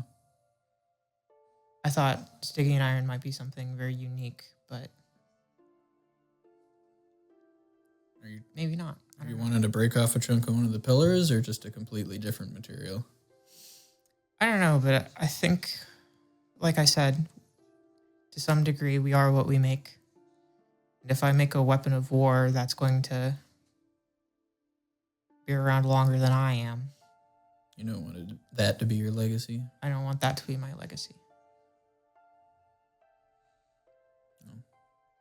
If you hate your baby, you could always... Nope.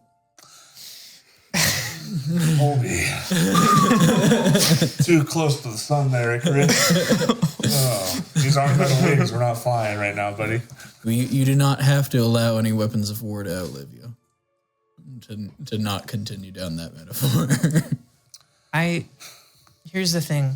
Once you prove that you can do something, other people are going to know about it. Mm-hmm. And that's not exactly the kind of thing that you keep quiet.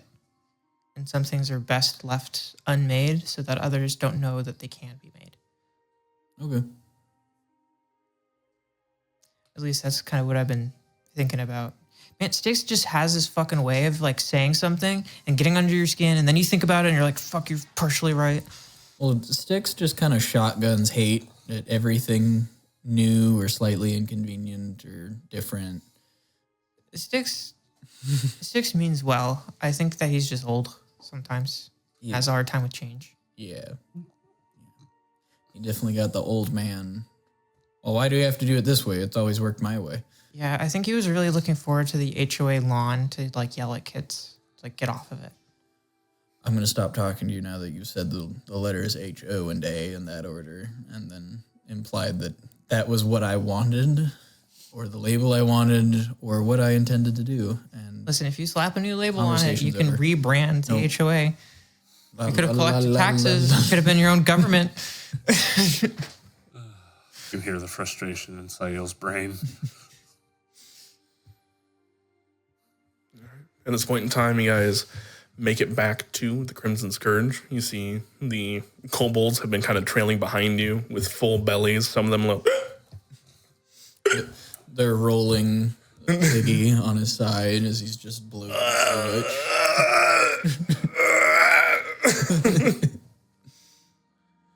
I ate too much food. It was so good. You're going to get fat, Ziggy. I've never seen a fat lizard. Not gonna. It's a fat bird. Also had so much booze. Oh, that's... Yeah, you're definitely going to get fat.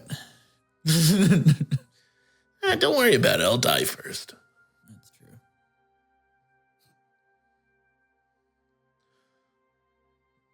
Anyway, I'm looking down at him, fat, drunk in the snow, like on his side. He's Like, waddling. I'll see you later, bud. I'll make you something for tomorrow morning.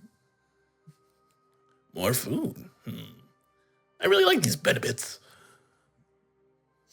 Thanks, Captain. I got you, bud. All right. Fizzlefang, you're going to have to... Yep. Come on. You see Fizzlefang is propping him up to get him up the rigging as he's...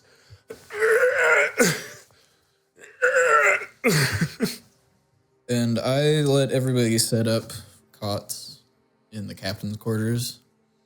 And I might condense the captain's bed down a little bit. I'm assuming it wasn't a California queen or anything. Oh, it was pretty big, honestly, because it was Captain Ungala's. It's a half dragon. Okay. Yeah. I might kind of collapse that down a little bit and be like, so we're gonna be staying in here a little bit more condensed than usual, but That's what you want to talk about first? well, yeah, it's my room, and Oh. I kind of put that first, and then the world, and then all of the very important authority figures that we have to talk to, then dinner. I'm surprised dinner's that low. I mean, like, We already had 2 feasts today. Oh. I see that. so what are we talking about? Intel. Yes. First off, he has a messenger hawk, I believe, Cool. that has a little, yeah. High five. Actually, DM, asking something here. Are you speaking all this out loud with all the kobolds setting up the new room, or you? No. That's why I was asking. Okay. Yeah. Brain talk while we're all setting up the room. Brain talk. Brain time.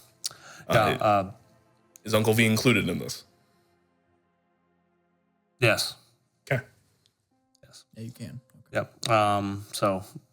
Messenger Hawk. Didn't look at the Messenger Hawk too much because I didn't want to alert it, but it has some like staticky electricity like jolting off of it every once in a while. Shock Hawk. Gotcha. Who do you know who the Baron is? Arden? Like that? Yes. Yeah. I'm going to depose him at some point. Got it. He's messaged a couple times asking for help. I'm surprised he wrote.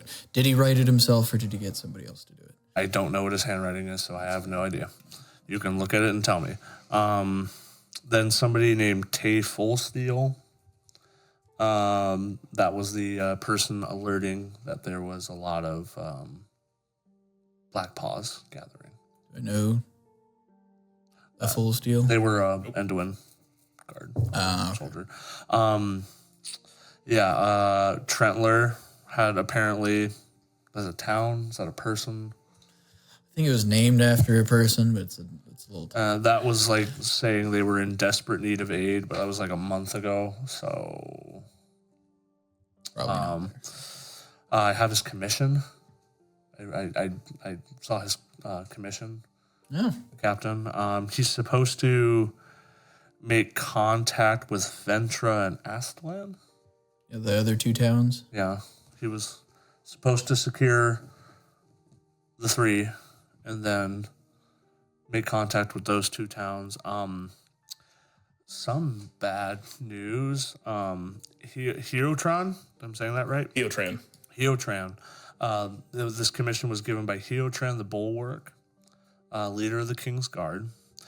That's the same name as Leon's second in command. Like, way back when. Yep. So he's still around. What did he look like? We don't know. We don't know if he was like a He had a bull signet. minotaur. We don't know. But he has a bull signet. 2 horns. Heotran the Bulwark, leader of the King's Guard. He was Leon's second command way back when. And before he died was commissioned with training soldiers at Stormcrest. Okay. Well, I might bring that up to the captain then on the little sneaky side of things. Yeah. Like, who trained you? Oh, I thought that was the name of the guy. Yeah. Way back when. But that's about it. Nothing else out of the ordinary. It looks like there was something Saffron tried to do before it got ruined. I don't know. It's like a half-made, half-baked prank. That was in effect when I got in there. It's just sword covered in oil. Regular sword? Sticky and iron sword. Oh. I mean, go figure. We kind of figured that, you know. Oh, wait, no, we told Jotun he had sticky and iron on him. Yeah. We've seen other troops with it. So, Very yeah, nerd. that's about it. We have hidden any and all supplies or things that we don't want them to know we have, right? Like any sticky and stuff. Well, they're not on the ship yet. Right. And I think all the supplies that would be bad touch are in your thing. Nope. I thought McGuire had all those sticky and stuff in them. Nope. Gave it. You gave it away? Yeah. Kobolds. Right. So do we have any sticky and iron on the ship right now? Only if the kobolds have it. Okay. Fizzlefang, Ziggy, everybody, all the sticky and iron. Oh, yeah. We gotta keep that away from the guys. Oh, We just don't want them to know we have it. we helped Ziggy turn some of them into mortars. Yep. Yep. So just don't let them see them. No, those are mounted to the ship. Yeah. Yeah, well. Let's see, we also... What else? Ziggy was trying to make a gun out of it. Yeah, that's pretty cool. Yeah. If it comes up in conversation, just say ask the captain. We lacquered it black. Don't touch it. Could we lacquer it a different color? Or lacquer it black so it looks like we did, in fact, have black steel mortars? I was thinking hot pink, but that works too. I'm down for a hot pink, personally. What is what makes the pink hot? Not fire. It's a more rich redness to it. If you saw a pretty kobold lady wearing it and you're like, God damn, that's hot pink. That's not no. Seems good enough to me. Fizzlefang's eyes go 2 different directions as he's just like, pretty lady. I'm gonna magically tinker the color. Oh! Yeah, it's like Dragon Ton Pink. Yeah, we call it hot pink. Oh, because of the fire breath. Exactly. Yeah. Okay, that makes sense. Yeah. Yeah, that's about all we learned. So they do have a means of long scale communication, but it's not instant. Okay. That we know of. That we know of. There's something special about the hawk, but I don't know what. But, Should we make sure they don't bring the hawk? Is the hawk on the manifest? I would not I don't know. touch the hawk yet. But if the hawk, I'm not saying we kill the hawk. I don't want to kill the hawk. But We can take it. if it just flies away during the chaos, if somebody gave it a little suggestion to go somewhere else. Yeah, the hawk could go to a place. No. You want the hawk to go up north? Yeah, hawk to a north. All right. Sputnik. And the hawk to a random city. Yeah.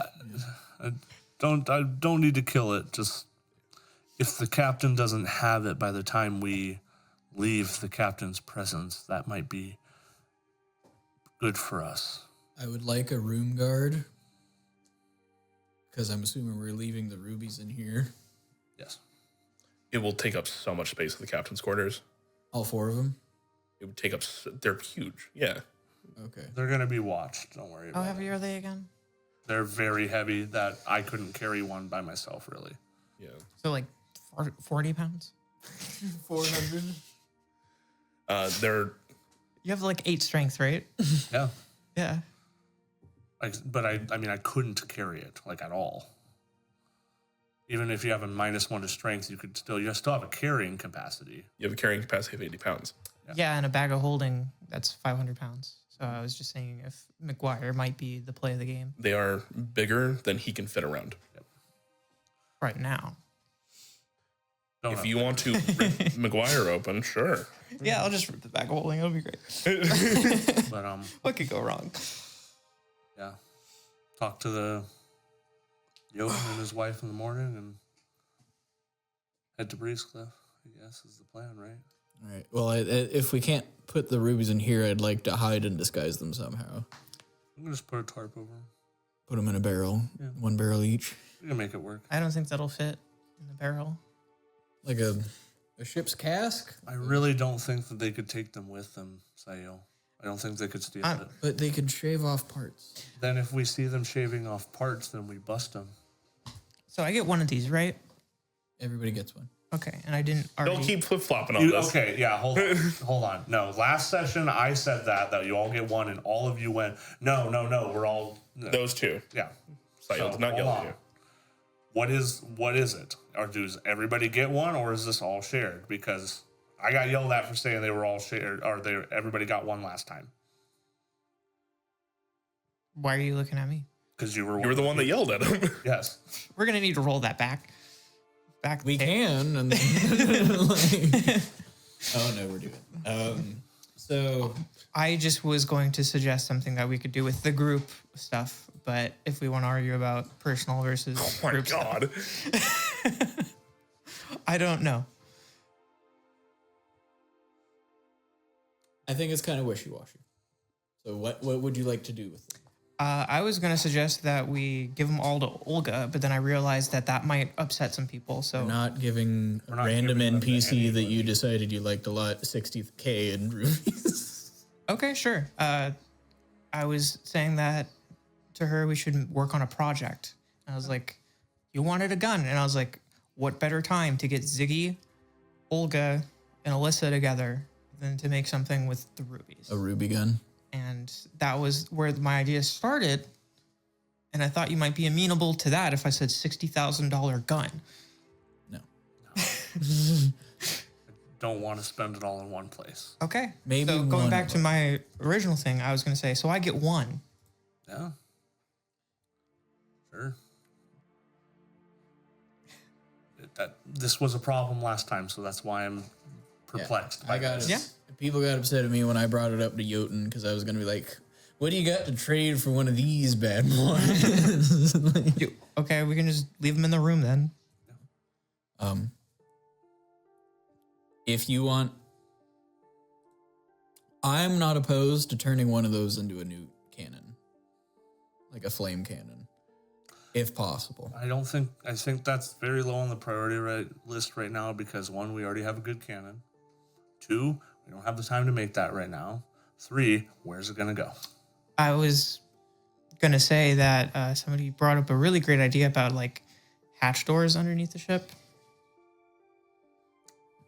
You want an underhanging flamethrower cannon on the Crimson No, Scourge? I was thinking big bomb that we could drop. That sounds like a Crimson Scourge is docked for a long time working on it kind of thing. Okay, well, If we wanted to make a maybe we ruby, should stop talking about the rubies and then do something else. I'd be down for a cool ruby cannon using one of them. I don't know about giving all 4 to Olga for a bomb. Okay, I'll find something else to work on. Okay. Let's see. Uncle V is just, well, if we're just giving away rubies, oh, no, I'm kidding. If you want to make a ruby cannon, Uncle V, If you can think of a good use for it, Uncle V, let us know. Well, does anybody here know Glyph of Warding? Styx does. I do.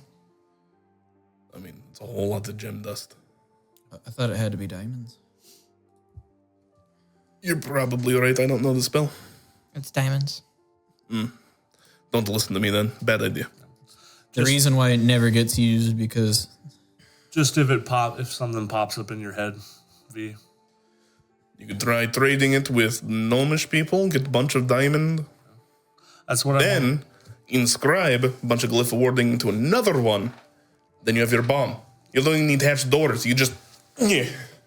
I was thinking about at least holding on to 1 or 2 of them for the next time we talk to the gnomes. I was thinking about maybe having like enlarge, something like that. Like an enlarge bay, where if you drop something out of it, it gets enlarged. that sounds complicated. And then I was also thinking, why not just have some glyph of wardings with plane shift We wouldn't be able to do that. or awaken? So a glyph of warding, you need to have glyph of warding, and then you need to have the ability to cast the spell into the glyph of warding. Mm-hmm. So a wizard with 2 7th level spells could do glyph of warding, then a 7th level spell for the glyph of warding. You would have to burn 2 different spell slots. Yep. But I couldn't cast a spell on a glyph of warding you prepared. You would have to know it. Okay.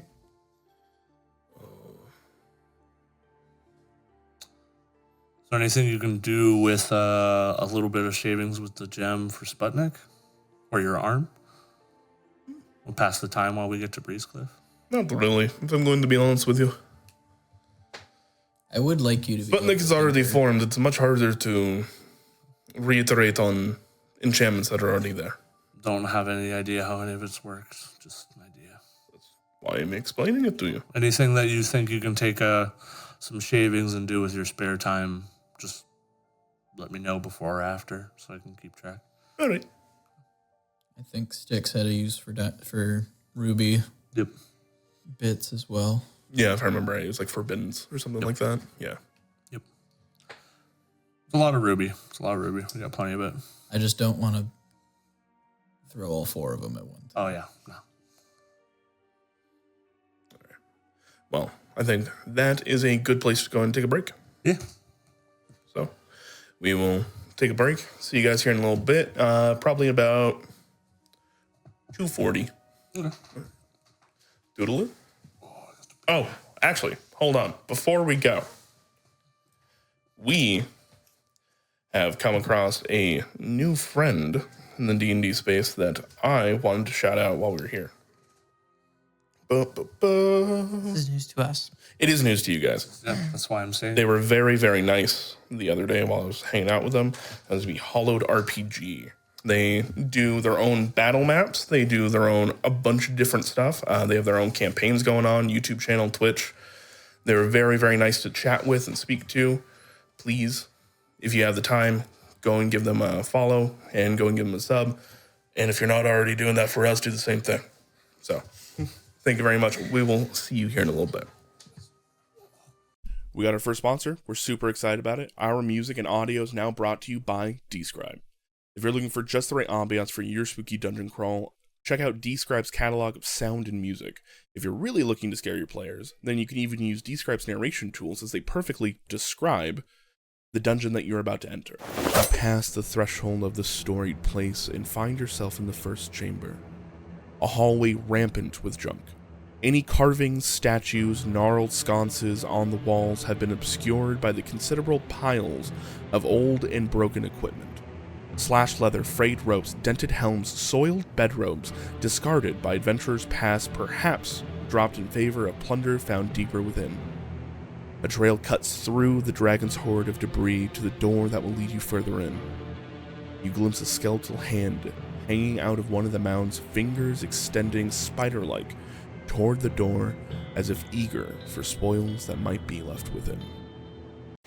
And if that's not enough for you, you can have access to pre-made maps, soundscapes, and their Foundry module to fit exactly what you're looking for on the fly. If this sounds as cool to you as it does to us, because we're really going to be using this in the future, it's super awesome, then you can use code DUNDER to get a 30-day free trial. That's code DUNDER at checkout. Links below. Thanks for listening, and thank you, dSCRYB, for checking us out and sponsoring the show.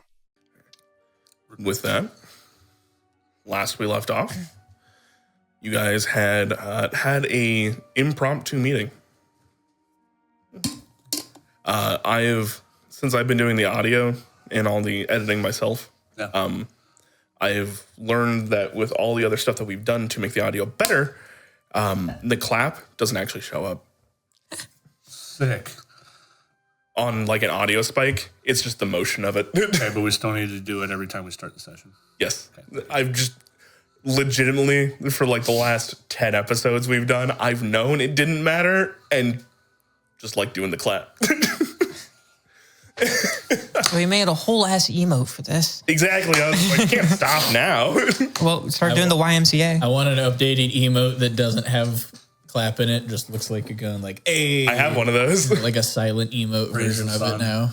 I did the RPG Horror Stories thing, and that's my little emote that's talking is that without the clap in the middle of it. It's just me doing this. Like, can you fucking believe these guys? Like, Praising the sun. That's what you're doing. yeah, pretty much. Anyways, last we left off, you guys had an impromptu meeting after an earthquake with Jotun. He basically told you that there are some new developments that have happened. The Dreamer, a stone giant titan similar to himself, has been taken and is now gone at the moment. And there seems to be some rippling repercussions that are happening because of that.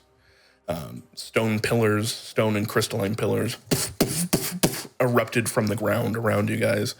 And he does not know where he is gone or what exactly is happening with him now. I think I heard that he might be having a nightmare and we weren't sure what was going on with him. I don't think I heard gone. Like, I don't know how I did not internalize he was missing. Yeah. He is currently AWOL. Damn. Dots to be connected. And because he is AWOL, the dream has become a nightmare because there's nobody to tend it. The dream being this almost border plane ethereal-esque space that Hi. that the dreamer curates and cultivates and takes care of. Andrew just would have come up with something else that was also shitty. It's fine. Hey, man, you're going to give me new lore from the Star Eater Hey, campaign that we did that I'm going to fucking use it because I really liked it. I liked it a lot too. Thank you, Colby. Thank you, Sam. Oh, you glad weren't you here liked for the one shot Which one? with my good rock. Yeah, Jaden was referenced. He was awesome. The Christmas one shot. Anyways, after that, the captain of the Enduin forces here had asked you guys basically for a favor. They could catch a ride on your skyship back to Breezecliff, as it seems as though there is some black paws are now amassing in force once again, even though they seem to have been dispersed for at least a few days due to the Soul Flame catastrophe for them. You guys decided yes, but there were some caveats included, and that you'd discuss it over, basically over dinner.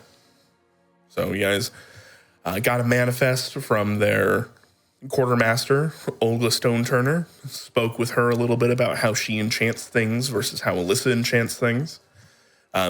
Told the captain and his cohort that there is a ship spirit and to treat them kindly on the Crimson Scourge, as Saffron did some effects and things like that to really sell it. Throwing a snowball at Alyssa at one point in time, who denounced her. Should know better than that by now. Yeah, sometimes you have to make an example in public. Yeah. Of yourself. Yeah. While that was happening, Kex decided that they were going to snoop around the captain's quarters. His little pavilion in there, walking by the Thunderhawk, keeping himself stealthed and quiet. He looked at all the info, finding some correspondence between other captains of the Enduin Empire in the area, and one Heotran the Bulwark, who bears the same name as the Heotran of old, the one associated with Leon Enduin, who you all believe is the unnamed god. With that, you reconvene back on the ship, discussing your information and deciding what to do going forward. What all would you guys like to do before you rest your weary little heads? Above table, he said, believe unnamed god. Oh yeah, I caught that one. It's like, hey, Andrew, you pull a fast one on us at the end. I swear to God, if it's Daniel. It was Daniel the entire time. You all gave me access to this fucking graveyard. Daniel's the one who knocks. My name's Daniel. What are those? Your end. Do we know, or has anybody told us what the approximate distance / potential travel time from Crag Keep to Breezecliff is going to be? Well, walking, it would take you quite a lot of time. Well, we ain't walking. You ain't walking. You are on a skyship, though I will add to Sail, this is going to be a dangerous flight. You have expertise, which is the reason I'm giving you this information currently. You are dealing with two different prevailing winds at the moment, one coming off the sea and one coming down from the mountains. So they're kind of hitting each other and going up. Correct. And on top of that, the air seems to be warmer coming off the mountains than it is coming off the sea, meaning you have hot air plunging you up and cold air trying to smash you back down. So the cold air off the sea is pushing us down. Okay. So it is going to be a turbulent ride. You have a blizzard inbound with thunderstorms mixed in. You're not quite sure when you should get there. You probably can't put an exact date on it, but it should be a few days travel. Okay, I can make that work. So I'm just going to let you know, maybe even as Fizzlefang, knowing that we're encountering strong winds coming down from the mountains on a consistent basis, and that is the warmer side of things that will be pushing us up, I'm thinking about swinging up over the mountain range itself, further away from the cold downdrafts coming off the sea, and going up high. So trying to be above the pillars, like potentially above some clouds or storm front. Do we have gear for that? While we're here, I was going to see about asking for it. And can the ship do that? It's a good question, Could always go back. Andrew. Can the ship not survive higher altitude? We were above the blizzard when we came in. That's why I was, For a short amount of time. Yeah. That's above clouds. That's not above mountains. Okay. yeah.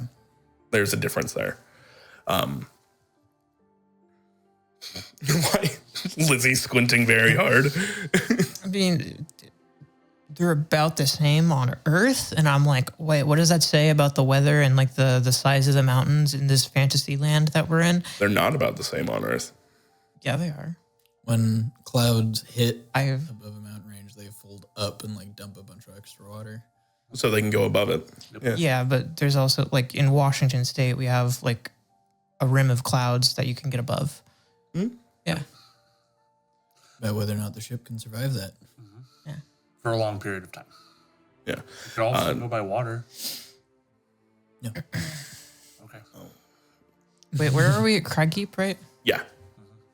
Honestly, the water would probably be safer.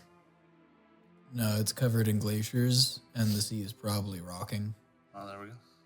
like a lot. I'm gonna defer to whatever you think is the best way to go because you're the one steering the ship. I do have a question that's pertinent. What time of year is it? You guys are well and truly into fall. Okay, so it's about to be like the cold, harsh winter. Yeah. It's Yeah. about to be as bad as it can get. Great. Because you guys started, Summer. started right on the summer solstice. And it's been a few months in game now. Yep. So you guys are past August, you're in the equivalent of October. What a time to be in the north. Well, we'll just make sure that everybody's as prepared as possible. Anybody who's not experienced in being on an airship, if you're on top of the deck, you're tied off. If you fall, we're not coming back for you. There wouldn't be much to come back for. Yep. Unless you're somebody we like. No, there's favoritism involved. Oh, 100%. That's part of the benefits. Yeah. If I don't know your name, you're sorry. Fizzlefang, I know your name. ain't you? First mate. Very well Me? aware of your name. What's our shipwright's name? Which one? There's Fizzlefang, there's Clifton. There's Fizzlefang is the Ziggy. first mate. No, I'm going off. I'm just naming the crew. Oh, no, shipwright Clifton's is not part of the crew anymore. He wanted to stay and be a book smart guy. Whatever. What a nerd. We can use a guy to work the books, you know. Well, I imagine. Scuttlefoot, for the record. We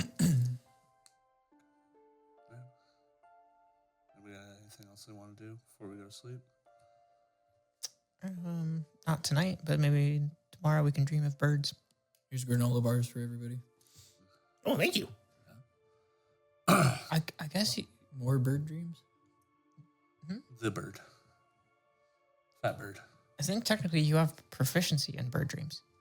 I do have practice. I don't know if one can become proficient. I do. The ship's the Scourge of Spirit says they know how to dream of birds. Oh, That's awful convenient. early bedtime, early prep work tomorrow. Get ready for this journey. Time to go get my 4 hours. How much incense do we have? I don't know, sticks. How much? A lot. He's a bit burn braden at the moment. We don't know how much. I wasn't sure if you wanted to cast, I think it was Hollow. That would take 24 hours, I mean, we're just driving. I don't know. but he wouldn't rest, and he might not have it prepared. Okay. All I'm saying. Checking his sheet right now. Now would definitely. Well, If I he don't- was in the chat, he I was could going to say that now would be a good time to do it if it wasn't for the fact that this is going to be an extremely treacherous, Yeah. windy. He can hollow the inside of the ship and have it kind of.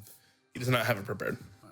currently, but he's about to go to sleep. So, if you magically want to change things, because he was in the chat earlier, but he's still there. I just don't want to burn his incense without permission. Yeah. Jeremy, are you there? Speaking to the machine spirits.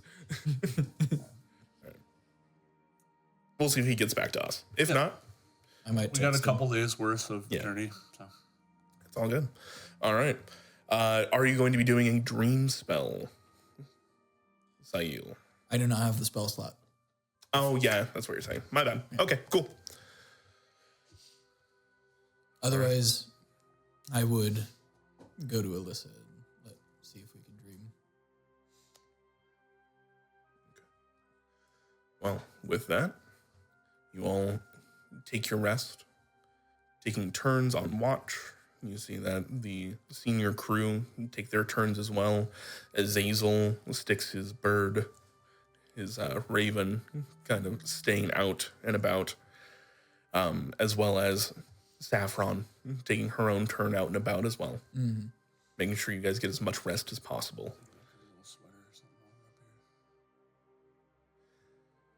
You all go to sleep. As you all rest,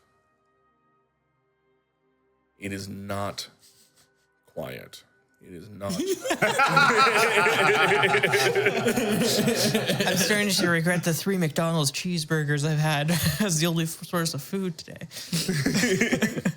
You want some candy? I probably need some greens. Some fibers. Oh, man. Your night is not quiet, and it is not restful. As you fall asleep, the normal dreams that you all have from time to time, sometimes prophetic, sometimes not, all take a darker tint tonight. How could mine get worse? Sahil, as you rest in sleep, there's a moment that should not be happening right now. Mm-hmm. It feels very akin to when you wake up with your meeting with Majra. It's very different. You see that Breezecliff is all around you, these palisade walls being constructed, reinforcements done in wrought iron. The town itself seems empty and lifeless. In the town center where the dreadnought is normally supposed to be, has been burned down to the ground. And sitting in the ruins, you see a gray-skinned, pallid man. He has a broken crown on his head, a platinum spear by his side, lounging on the burned-down bar top as if it were a throne.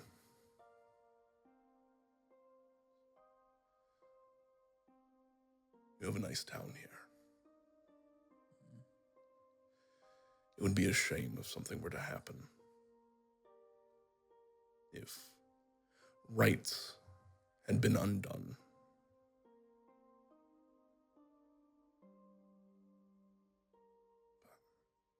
Maybe when you go home, you just stay there.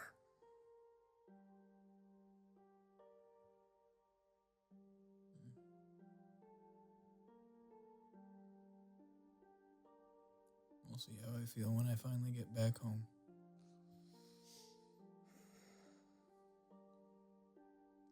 I think you'll find that it needs some assistance. I can give that assistance. I can make your home a home once again. That little spirit you have flitting around is nothing compared to what I can do.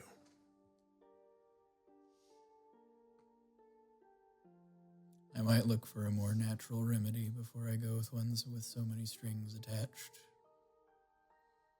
How are you supposed to hold anything up if you have no strings? my hands if I have to. I think we all know your hands falter at the best of times. You, the last remaining member, once again.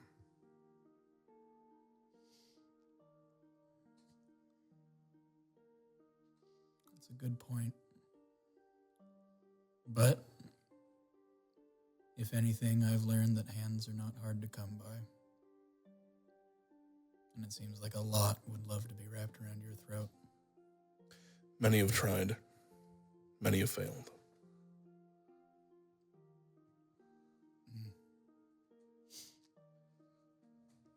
I think your hand's too small to do the job regardless. I can find friends with big hands.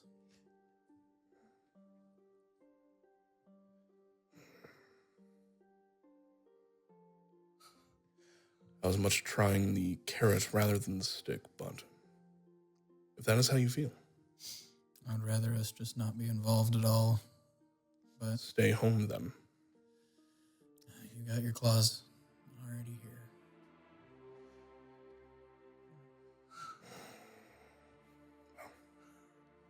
Hoping not to have to do this. It's too bad. It was a nice town. You will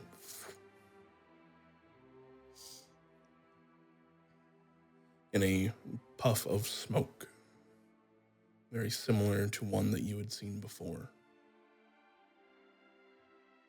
fade back into obscurity.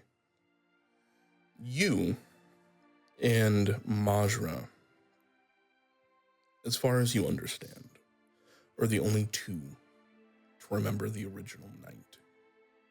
The fire, how everything played out. At least as far as your home goes. Mm-hmm. You look around and this is a exact replica. Almost as if Majra had never intervened or spoken to you at all. Like a dark crossroad.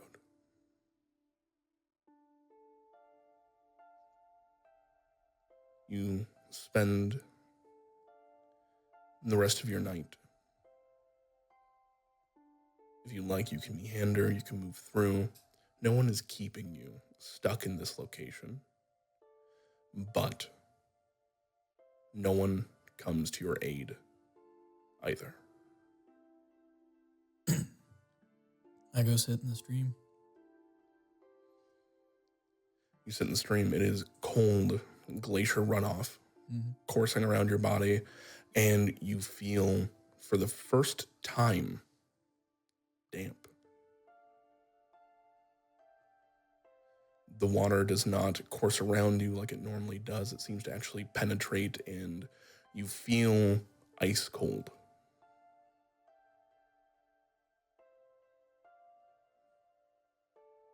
I'll see if I wake up cold. Damn. That was intense. Homie showed up and was like, "Don't go to school today." Yeah.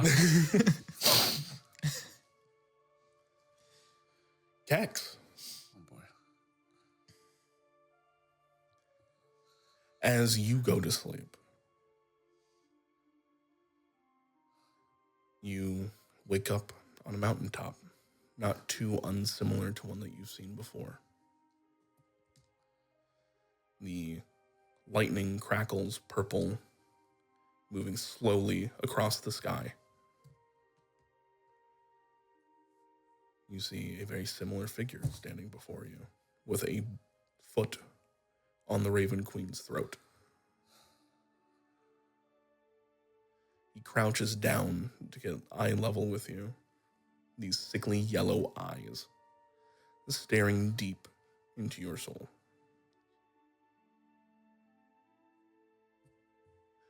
I don't know how this has occurred, but know this true. It will end just like you.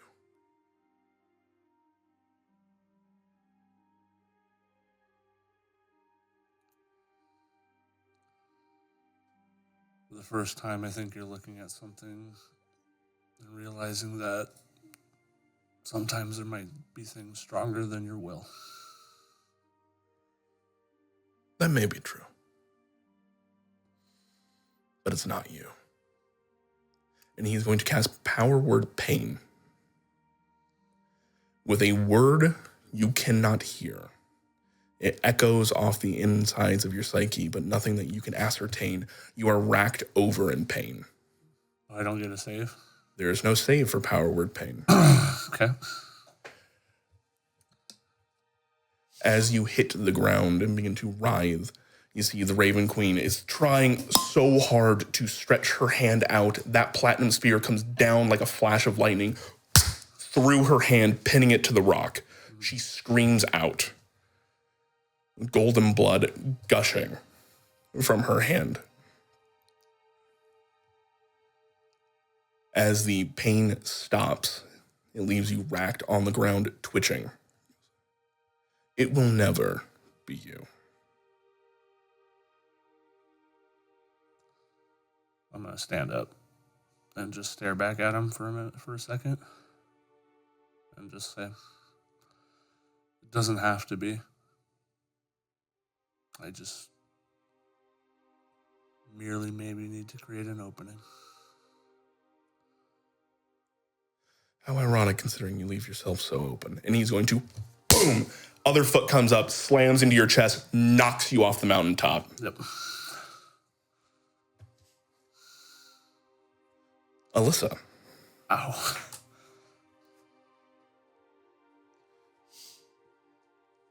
As you sleep,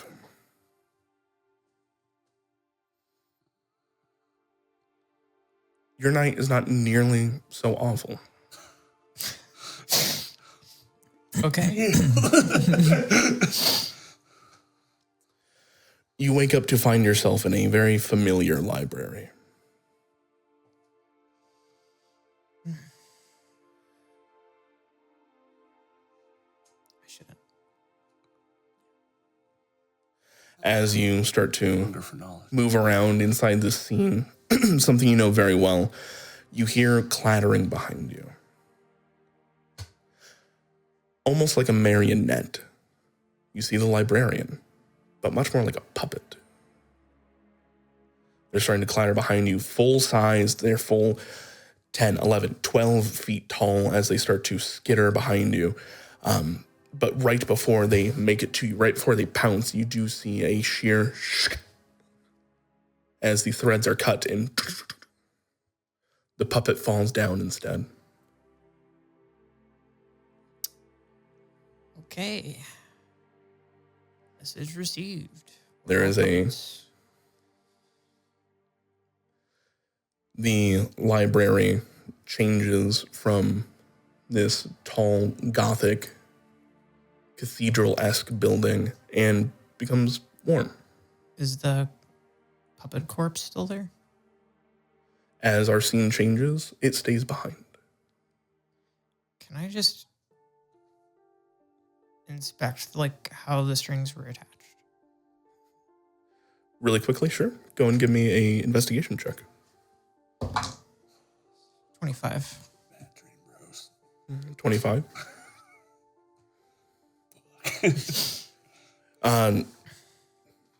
With a 25,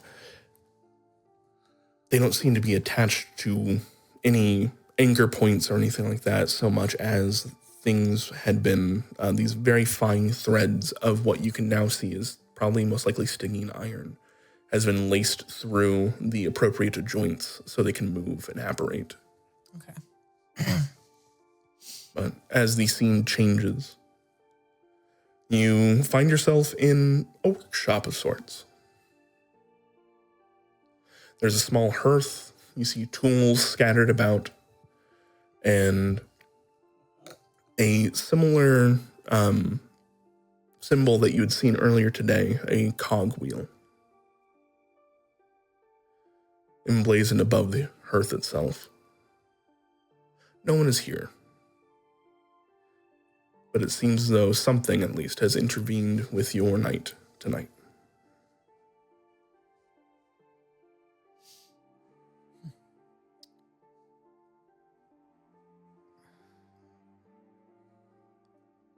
Hello?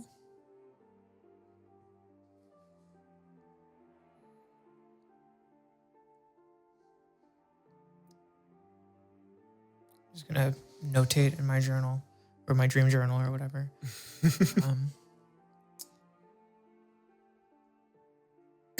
Cogwheel God might be real. As you sit within the workshop itself, there are a plethora of materials left on these benches. Is there any schematics laying about? None that you can read. Damn it. There are obvious blueprints and things left out and about, but as you go to look at them, it's almost like the text itself moves and almost seems to like slide off the page.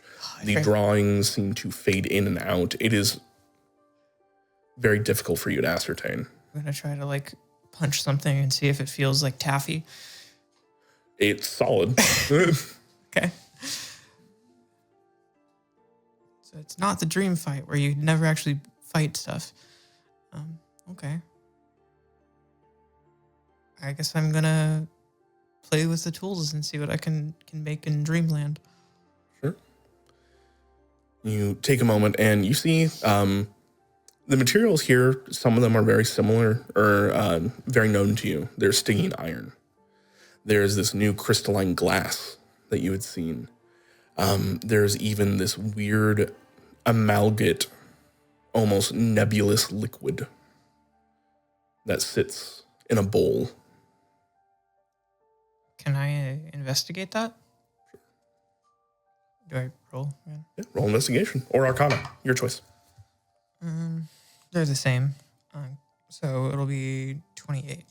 28. At advantage, actually. Let's see if you get any higher. Sure. Flash of Genius. No, but can I flash a genius? If you'd like. Okay, so then that would put me at 33. 33. That's great. There are different thresholds of success. That 28 would have been completely serviceable for some things, but at a 33, you get a little bit more. As you look over this, you look over and you see there's actually a vial of another like black gas that seems to be put into a almost like a glass stopper itself. Looking it over, you see stinging iron, fire, earth, water, air. These seem to be the 4 different phases of whatever magic is creating Soul Flame, with Soul Flame being its own phase.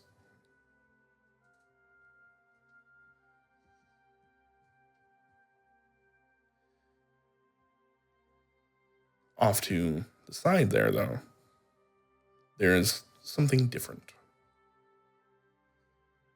Seems to be almost platinum.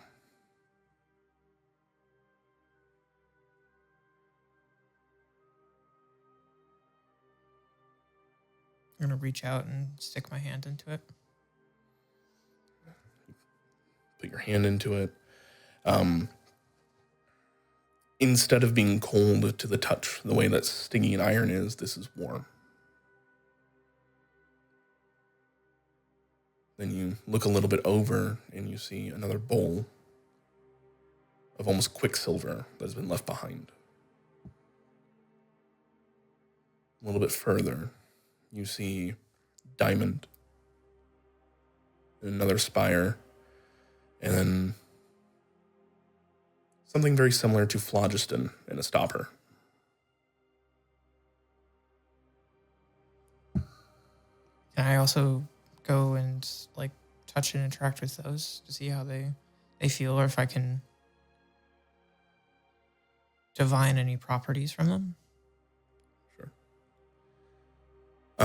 Rolling over, you're 33. I'm not even going to make you roll again for it, since this all seems very inline thinking. As you begin to poke around at look at these, it seems to be the opposite of whatever that soul flame or stinging iron is. You saw that, or heard at least, that Lolax had received a vial of limbo. You think this might be it. At least the liquid form of this. Something very similar.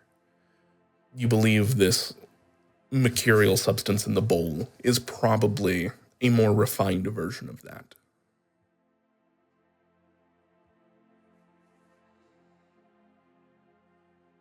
Yeah, write all that down. Like, I really hope I don't forget this when I wake up. And with that, the hearth goes cold. The materials in front of you fade as you begin to wake up to your new day.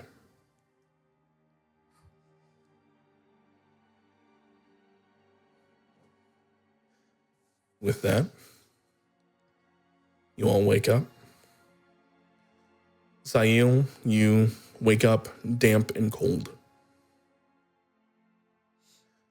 Kex, you wake up with a start as you feel yourself impact the ground thousands of feet below. You can feel your bones shatter and crack, but as you wake up, it's almost like they snap back into place. I'm in just crazy amounts of pain at the start of the day. I felt like I died basically again, but I didn't. Fuck off. You see as Styx wakes up fairly unaffected. Yep. And you look over to Alyssa, who seems... How would she seem? This is having a great day, and she immediately opens up that journal. Everything's still there? Oh my god, guys! I just had the best dream. I'm not waking up yet. Like, I'm not like, because we're not all in the captain's quarter yet, are we? That's what it sounded like. Sail had moved all the stuff in. Oh, okay. Right now, I'm not getting up right away or even acknowledging anybody. I'm sitting up and prestidigitating, warm and dry. Just Kex is kind of just like sitting there, like kind of like throbbing pain, like just kind of twitching a bunch, trying to like just give himself a little. Are you actually gonna reach out? Yeah, Okay. cure wounds. I'd grab your hand and almost go for a throat cut, but I would stop. waking up rough too. Do you not want cure wounds? No. Okay. Just don't touch me right now, please. Okay. I'm like gasping for breath. Is there anything I can do? No, I just need a minute. Just need a minute. Okay.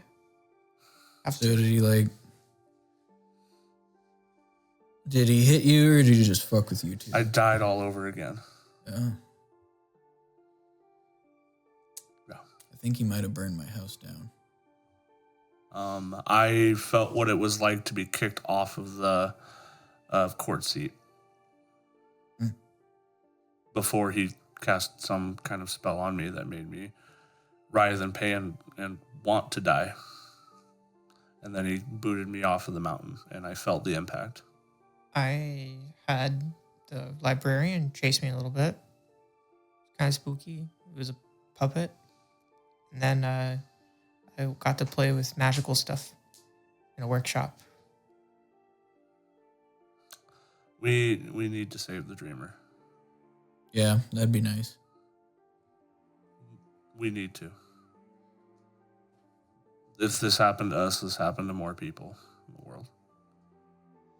I felt everything that he did to me. I still feel it right now. As you guys look over at Kex, you see there's almost a spider web of bruises that are pooling up on his already purple skin. Does it look like he actually sustained like impactful damage, or is it like bruises? Mechanically, he's at full HP. Okay. Mentally. Yeah. How I feel, I'm fucked. Okay. Yeah. Physically, I feel like I'm at 0 HP, but I'm at full. Okay. I think I learned some stuff. That's good. Yeah. Can I offer some coffee or anything? I just. Oh, I'll be. Did I notice there were any type of livestock or anything kept in the keep? Oh yeah, I explained them on the way in. There are like oxen. There are a few dog mole laying about. There are bears. There are moose. I'm gonna go try to find whoever's in charge of those. I need a pick me up. You got him. You sure you don't want just some Sayo coffee? No. I kind of want to talk to Olga, or at least maybe Von Veer, about what I saw. Von Veer would be in the room with you. I think Von Veer would probably. Okay.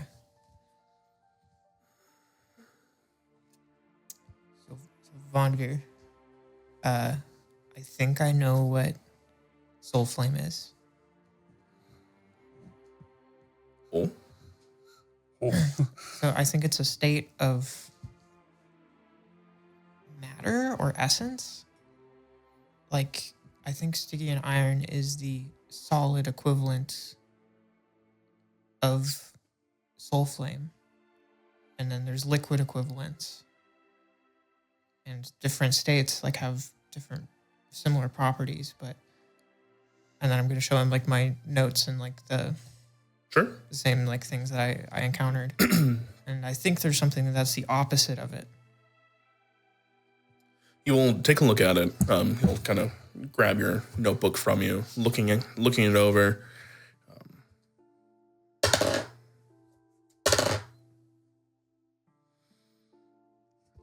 Start to nod along.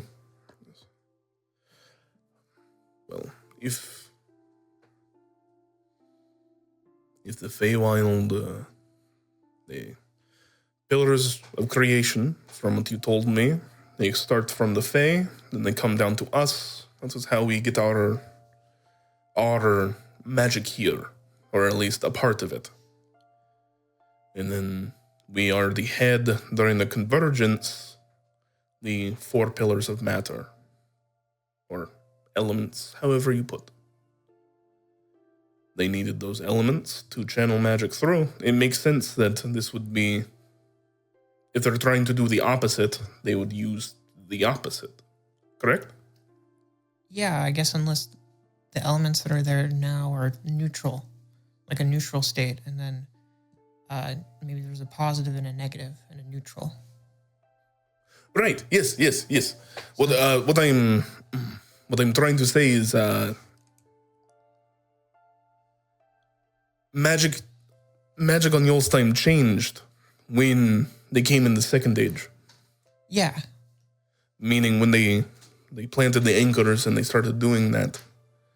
So Yolstein may be neutral normally, yes, but currently it has a slight positive charge. I think they're trying to make it a large negative charge. Okay. So, as you say, if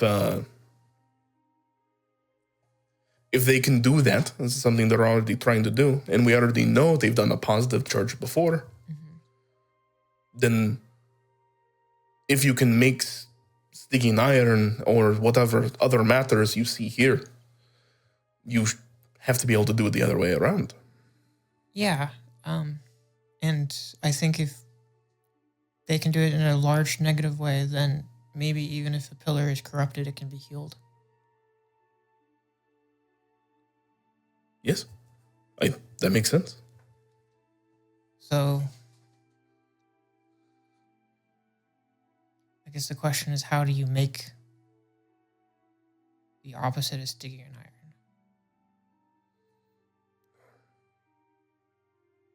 Grab a buck of it from wherever slaughter from. It felt more refined when I touched the material. Like, as if,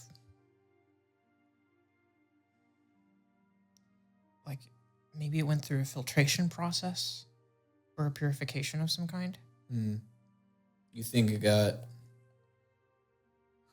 like how they use soul flame on lead?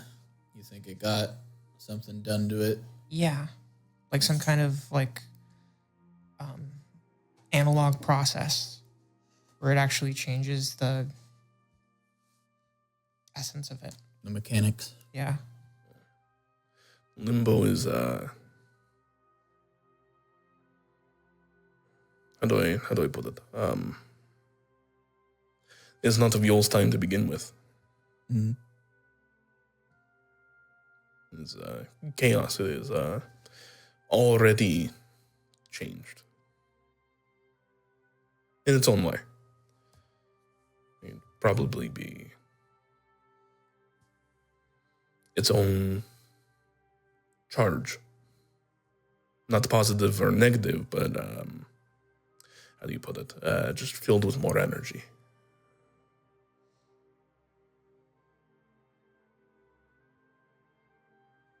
All I know is that it's possible. And Soul Flame uses necromancy. So I guess maybe whatever the opposite of necromancy is where that answer lies. I'm not the most equipped magically with that kind of rented magic, if you will, or divine magic.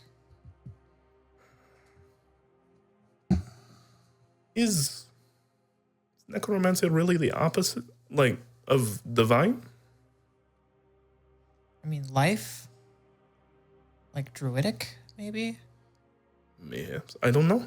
I just, as far as I understand, there are plenty of divine practitioners that use necromancy. Right? Eh? Never mind. I guess I don't really know what the opposite would be. Like, what's the opposite of fire? Like, is it water? Well, often, yes, but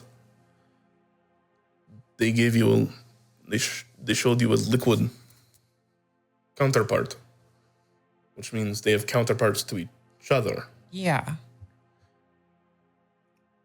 He will hand you the book.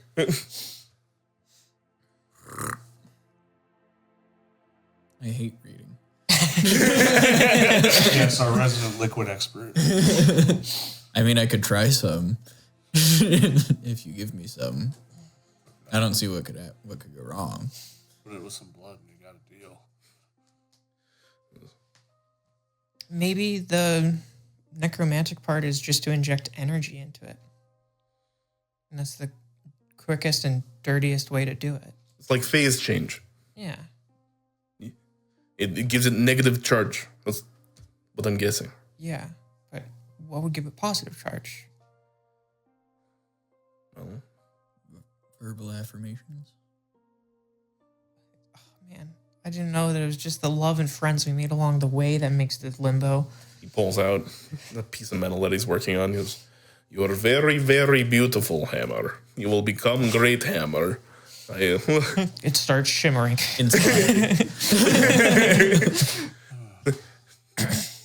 It's just like Jaden all over again if he believes hard enough in it. Belief is power. Mm-hmm. It's a fact. Oh God, did Jaden make Limbo? No, Limbo pre-existed Jaden. Yes. I do not know. I'm sorry. I'm not the one to ask. But I do think you are onto something. I do know a forge cleric who may or may not have prayed for me last night. Ah? Do you think that's why?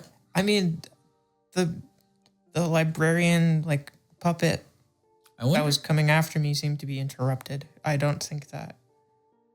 I've never thought or considered how the other pre-existing Enduin gods feel about Leon. I know Cord hates him, but there's a bit of bias there, you know. Like, how does Arathis feel? I'm not here right speaking to Oh, okay. Sticks and Saffron. something.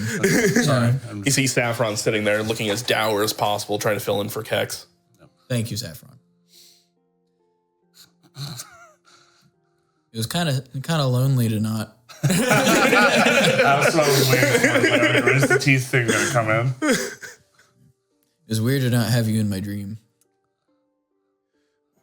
I'm sorry. I just had a quiet night. I'm glad. I noticed you were having some, sweats while you were sleeping. I tried turning you back into an albatross, but it didn't really seem to help.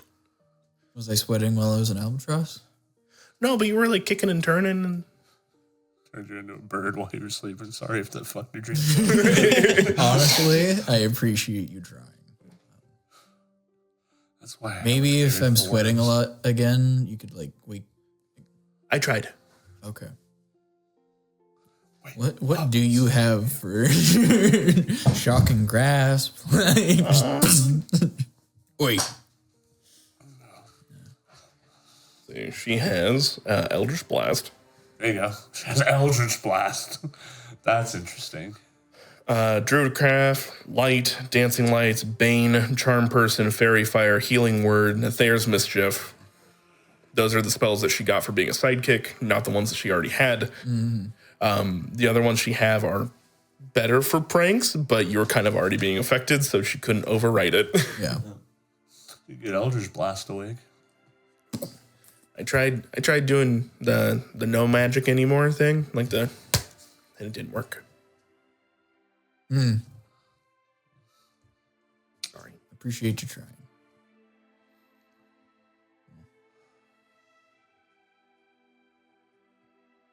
I gotta talk to Majra about talking to Kara. I think I need to.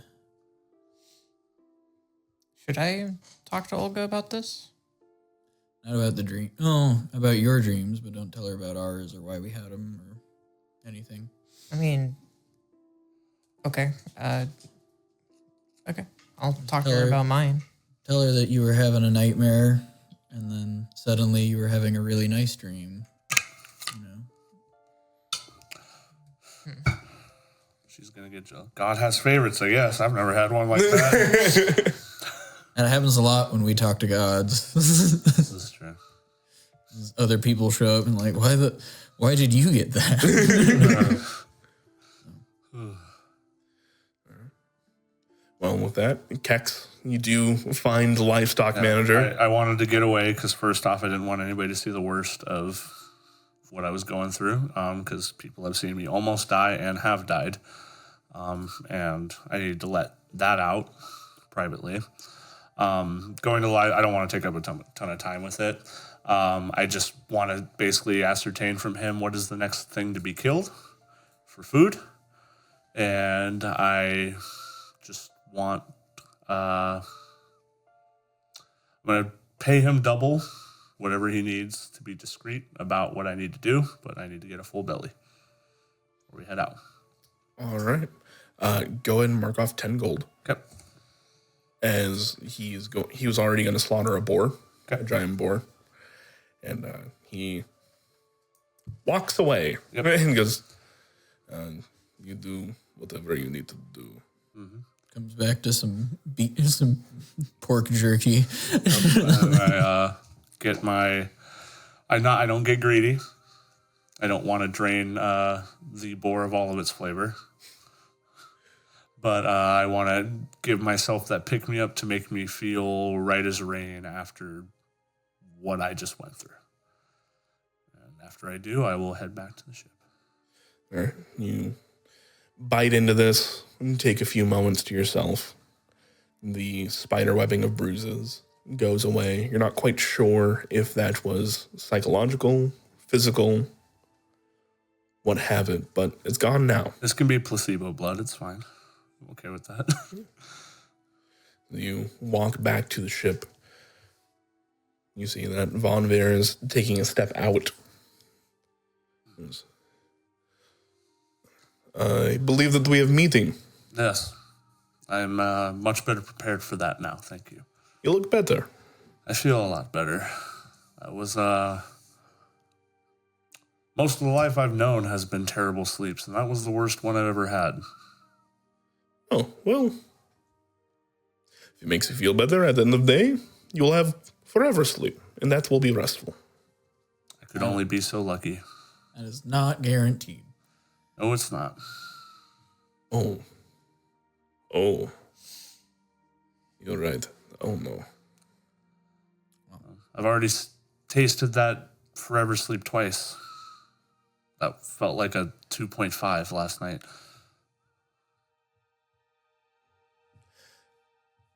Maybe get over commitment issues and pick. What?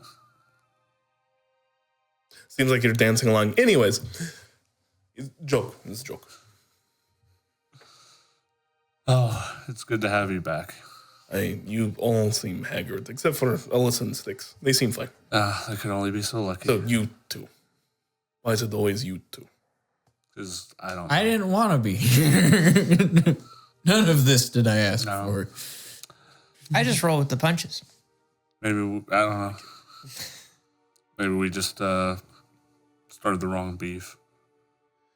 Yeah, well, that'll do it, you piss off God Emperor. Oh. Undead, massive God Emperor. Yeah, Why is it always us? To be fair, I did put Gil's Row into pretty deep jeopardy. So Yeah, but he's never visited your dreams. yeah, but I also just don't tell anybody. But I'm kind of lucky. You don't say.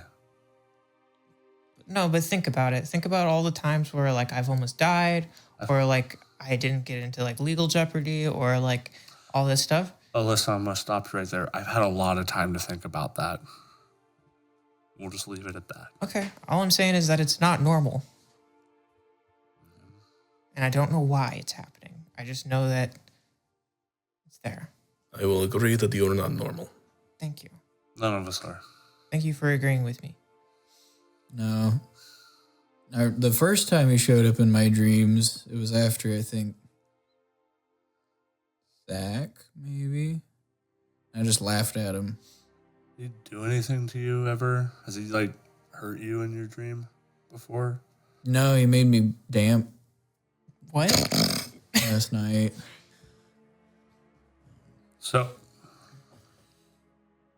He implied he burned down my house, so and then I went and sat in a stream, and it actually got me cold. yours was pleasant. Okay, hold on. Mine was terrible up until the point where something intervened. So yours was half pleasant. Yeah. Yours was non-existent. I spent 6 hours in a freezing cold river Yours was traumatic and wet. of my own volition.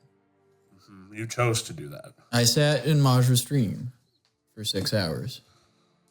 And then I woke up damp. Let's go talk to big guy. I don't want to think about this anymore. Look, it sounds like your dream was 30 seconds. I was so bored.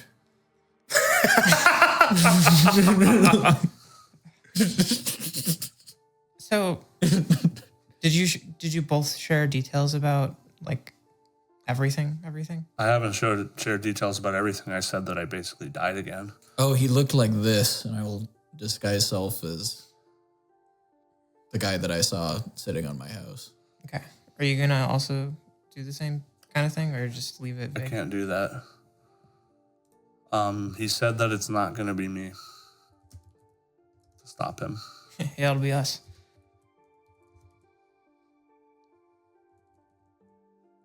What are we doing here? Yeah. I was reading Jeremy, sorry. I was gonna say, like, it seems like if you have nothing to or something strong enough to intercede on your behalf, like, She tried. I was going to ask I was Kara gonna tonight. say, She tried. And she was punished for it. but we also know that she's kind of like in a weak position. So, what are the gods that are like adjacent and strong? Styx. We'll call him for, I guess. But he seems like he can't really intervene in the same way. One thing, though, Seems like the domain's kind of interesting was he was very challenging and very, you're not gonna beat me. Just very emphatic about that. But I told him that he agreed with me in the sense that I told him that there are stronger things in the world than his will. And he agreed.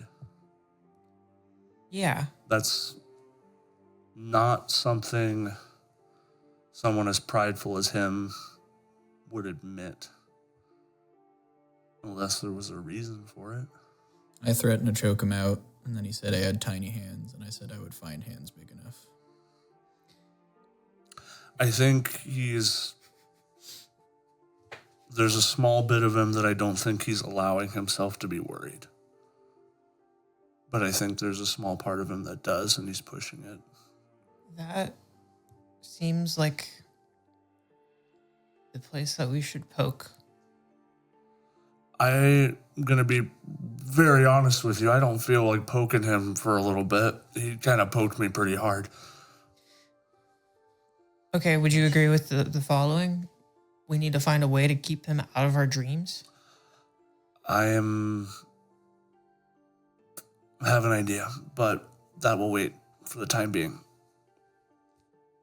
Okay. I'm going to try praying to Kara tonight, and I'd recommend you pray to Frist. Maybe that'll help. I'm going to go spend some time with Olga, I think, and I'm going to ask how to pray to, Arachnus. I have an idea, though. I want to talk to you about just with I feel like I can look in a different place. You want to try to dream fusion dance, so we dream as one big brain, and he's too scared to. We keep trying to talk to gods, right? Yeah, and it works for them, and they have nice dreams, and it didn't work for us, and we got shit on. So I'm gonna try again. Well, what about? And I'm asking you because I don't know anything about them. What about more Fey entities? I had asked Nether, but I didn't want to ask him to toe and then owe him something, Well, I'm not opposed to it either. I just feel like there's less of a personal cost to asking Kara. The more that this goes, it seems like the Fae is the opposing side to what they're trying to do to the world. They might have a little bit more of a vested interest. Is all I'm saying. It might be a place that's worth the look, because whatever they end up doing with the Shadowfell and the material plane and bleeding it together, that I'm sure will affect either their tie to the material plane or the Feywild. I'll see what I can do, but if you can give me any tips on any kind of ritual or anything like that, maybe. We're not a very... Nah. You go find a really big, cool tree, and if the tree likes you, it talks to you. I don't think I'm going to find a tree on the ship. I get what you mean. Yeah. I'll try to talk to Hrist maybe, because she is related to the Raven Queen, so maybe she'll listen. Yeah, try to grab some dirt. I think she has something to do with that. Okay. Is there any kind of protection magic we can use that keeps people out of our heads? Maybe a planar doodle or a magic circle or something. I don't know. What if I use rope trick or whatever and we slept in the different dimension, do you think it would matter? I don't think so. Probably not. He's able to transcend dreams from a different plane already. That's a good point. I'm thinking maybe keeping extra planar stuff away from us with some kind of guard or something. It doesn't make much sense to me, but I think the answer lies in the more holy areas. Remember when we were in the Shadow City and they said that my brain and my mind were less trained? Yes. Maybe there's a way to block it out.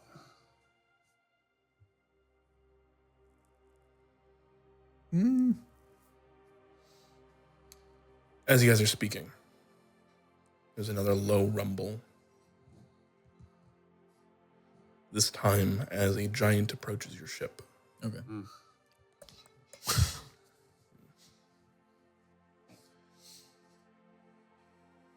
You will have meeting with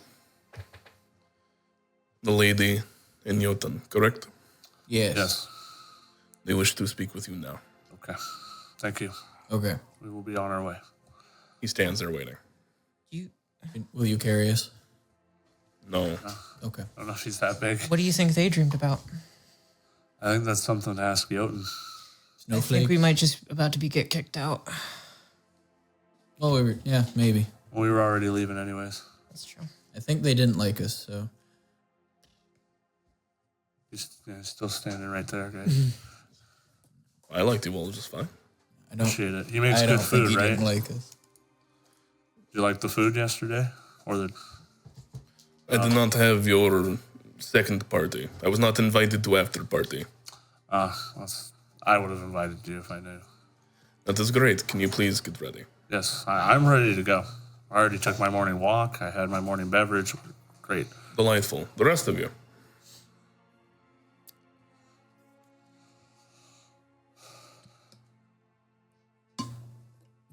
Y'all good? Are we mind linked? Nope. Okay. Something just feels off. I don't know.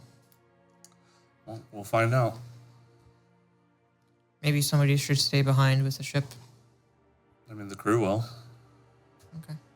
Styx Yes, is gonna yes. say, I was planning on casting Hollow. Fair enough. Styx will stick behind and start casting Hollow. I asked Jeremy. Yep, I saw. Responded. Beautiful. All right. You guys leave Styx behind as this ice giant ushers you through. The air in this camp, this keep, is very different today. It is much more regimented. You see people are running around. They are repairing things as quickly as possible. And it seems like they're going back on high alert. 8 hours of mind link. Von Veer, us 3. See, as the giant ushers you through, he's opening doors, giving you all the grand entrance, the big doors, not just the little ones, right? And he ushers you straight past the tables into into Jotun's quarters. One day it'll be Von. You see, One day. I'll get wish and wish for Von Veer to take Jotun's place. in the quarters, Jotun is standing behind his wife, who is sitting at a very large desk. You see, she has a bowl in front of her, and she's actively casting spells into it. As the door opens, I cast silence. and he will lift you all up onto the bureau once again, ushering his hand down, offering it to you if you would like. Take it for a courtesy. After a few moments, Grimnora comes back.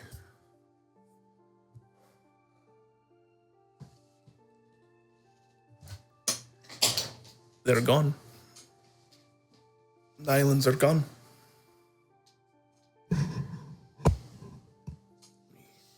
Come again?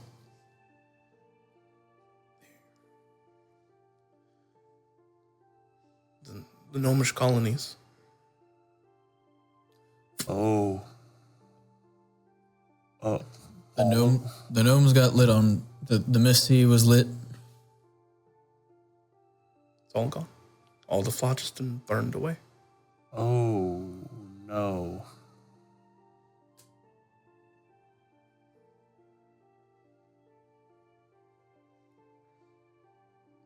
Do we know when that happened?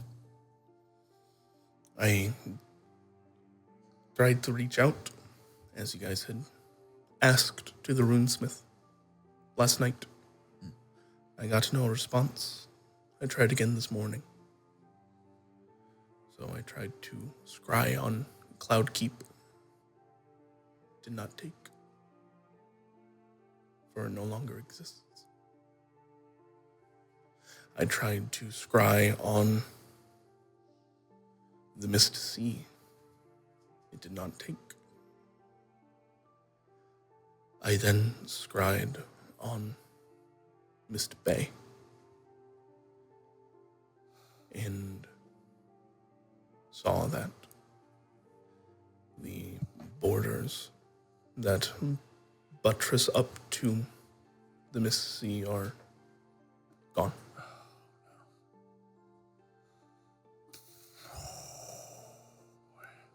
I do not know when.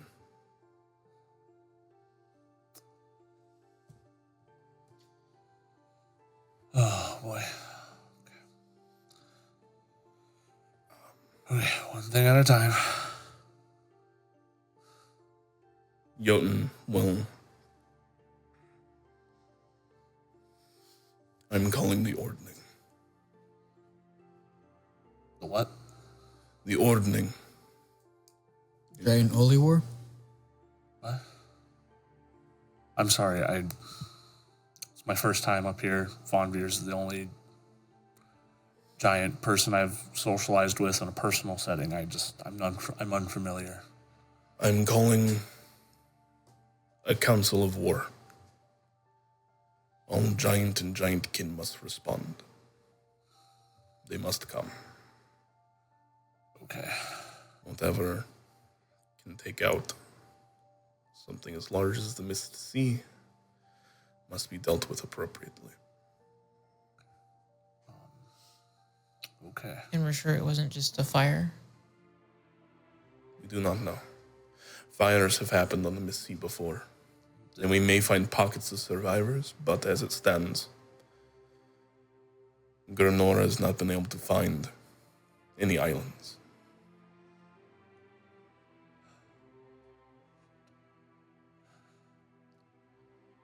We know a couple that they could have been away.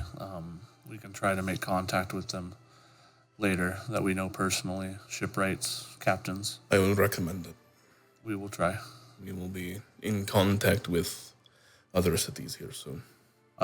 If I am able to make contact with, if we were able to make contact with a gnomish captain that we befriended, and he is still alive, could we tell him to come here? I will do my best to assure any refugees the safety I can afford. Thank you. We just I will don't- be honest with you, though. This is going to become a very crowded place very quickly. Well, luckily gnomes don't take up a lot of space. Skyships do, They do. and there is a blizzard about. I'm surprised you managed to land it all. It says something to your skill. That said, they are welcome here. Tell them to be careful. Maybe having them pit stop here, and then if we can clear out Breezecliff and make it a little bit better of a place to be, can have them post up there. A little bit more of an open space. I believe so. We will see. I'm sorry to give you such awful news, but I felt it pertinent as you all seem to be dealing with these forces. It's appreciated. We just have some history and some friends.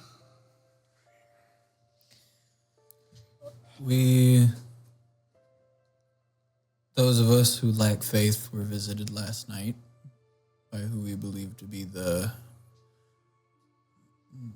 unnamed god supplanting the Raven Queen. Leon Enduin, who we believe. I would share with you his appearance. Please. I'll disguise self, the full platinum spear and everything. You see, as Grimnora, for a brief moment, it's almost like she pulls the illusion off of you, but it doesn't quite take as she... Thank you. Almost as if she has doubled it, and now holds it in her palm. Okay.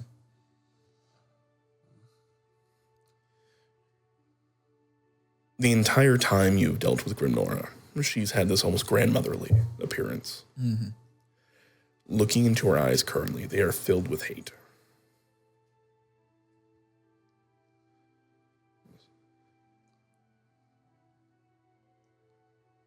I will help you. We need it. I do not care what my husband says or what the ordering decrees. That is their counsel. I will help you. When the time is needed, you may call on me. I'm sure that we're going to need it. And she's going to pull a brooch off of her shawl and hand it down.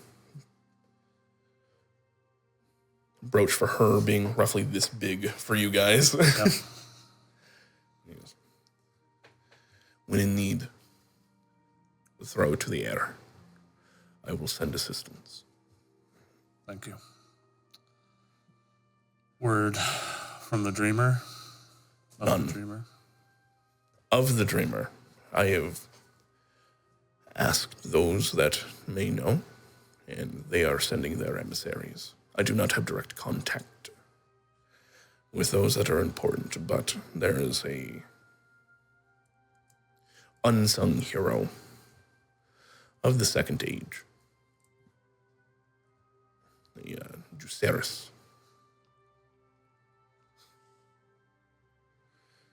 That deals heavily with the dreamer, as far as I understand it. So, we will see if he responds back. I have also sent word to smaller tribesmen that worship is the wrong word. Revere. Venerate. The dreamer, to see if there's anything they have to say. But those types of messages take time to go and come back. We will see. I spent many of my spells trying to look in on the Mist Sea. Did we get any information on the location of the Earth Pillar? As I said, it takes time. I was a little sidetracked. Understood. We are about to ship off to try and relieve Breezecliff. Do you have a way to relay information to us or contact us when we are a couple days' journey north of you? There's a long way. Is she? You see a small nature spirit conjured into her hand. It's almost like a little ice devil, as it is like swirling, and you see like little lightning bolts crackling off of it. I can send them as a messenger. That will take time.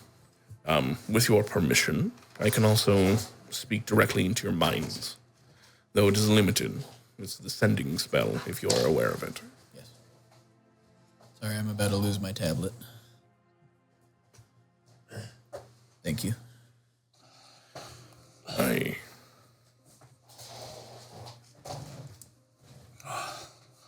Apologies. You're all good. So yeah, that and the sending spell is what I heard while I was doing that. With your permission, I can send to you directly, but I prefer not to do that. Do we need permission for sending? For certain people, yes. It's a pleasantry. A courtesy? Okay. Yeah, remember, we got a fine for that. For sticks, just sending to somebody that you didn't know. Well, they exiled us before we paid it. Just saying that we have a carbon copy example of that not being cool. Do we have your permission to send word in times of need beyond the brooch? Yes. Thank you. Also, Lady Queen of the Ordning, how do I spell your name? Grimnora. Grimnora. Grimnora. All right. Thank you. Anything else you think we need to know? or that you have learned before we leave. We appreciate all the work and labor that you put in for this information and continue to do so. It is, as you, I'm sure, have seen, very important. Yes. I am not religious in the same ways you may be, but it would be appreciated if you were to pray for those that have fallen. It's a habit I've been accustomed to recently. I got a guy for that. He's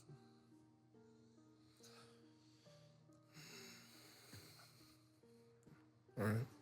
And you will see as you guys have been speaking, Jotun has taken a step back and reaching above his bed. You see he's taken down a very large horn.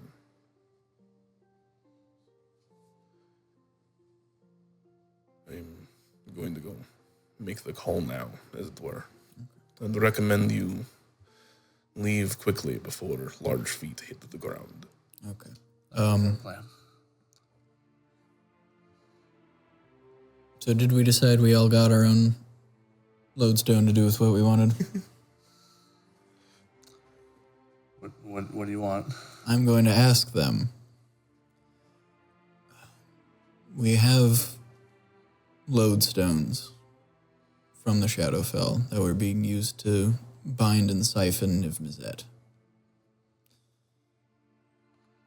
Would they be useful as a display of evidence for the Ordaining, or for you, Grimnora, and any great magics you're seeking to work?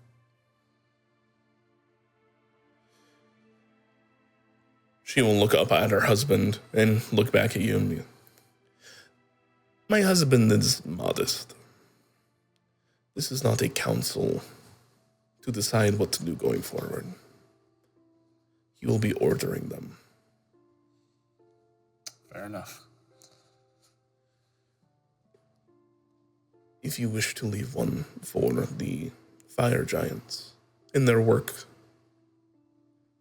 it may be useful.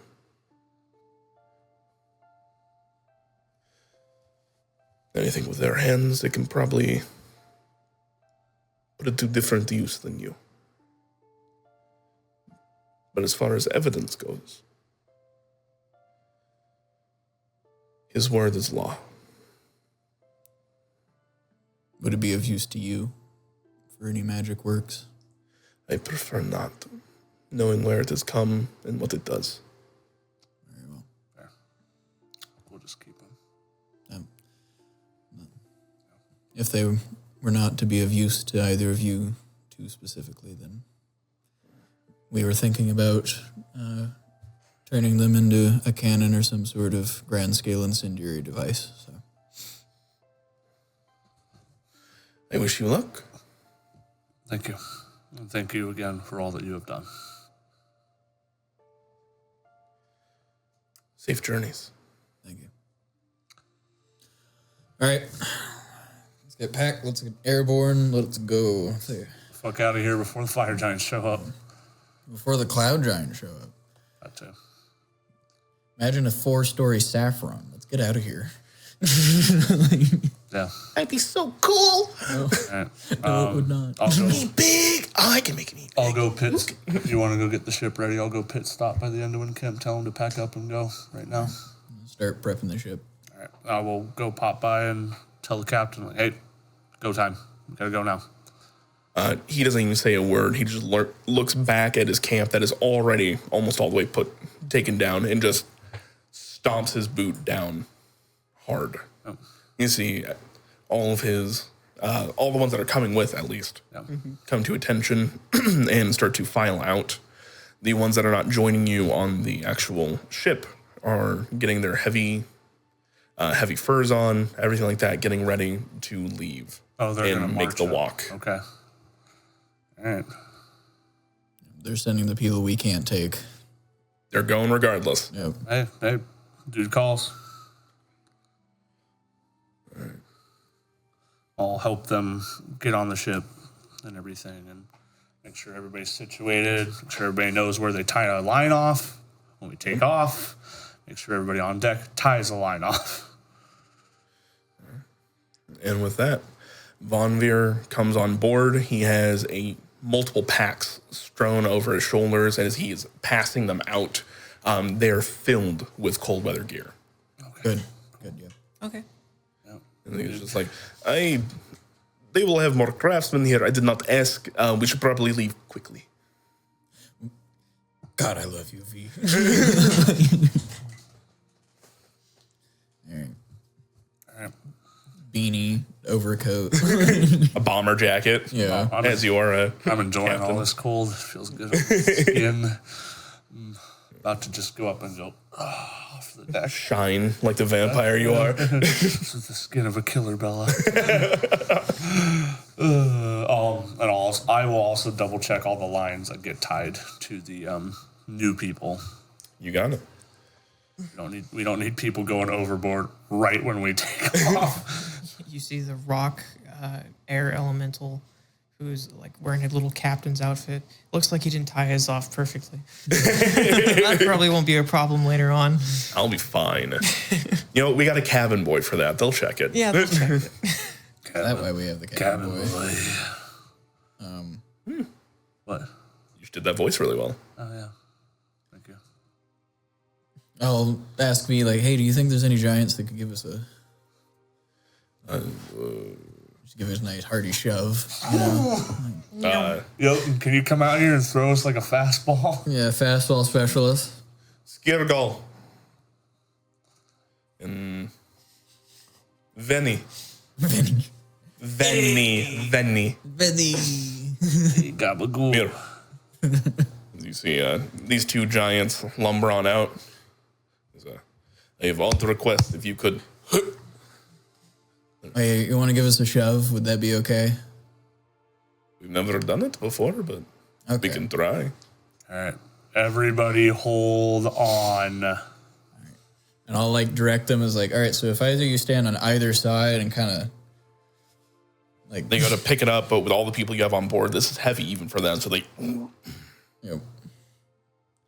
All right. Grab another one. 4 of them, Nice. Engage In total. engines, Stone start, giants or getting ice ready. giants? ice giants. Okay. I was going to say stones wouldn't get us high enough. Oh no. Everybody hold on. Do you remember that one character in like Cloudhold that was like the bard? Yep. He's gone. Stone, Oh, yeah. Stone Jr. might have been We on will be tour. lucky if Quill is still alive. 20. 19. Oh. For the... Their strength checks. Nice. No. For the giant strength checks. Oh. Okay. Is you guys launch. We're gone. Hit the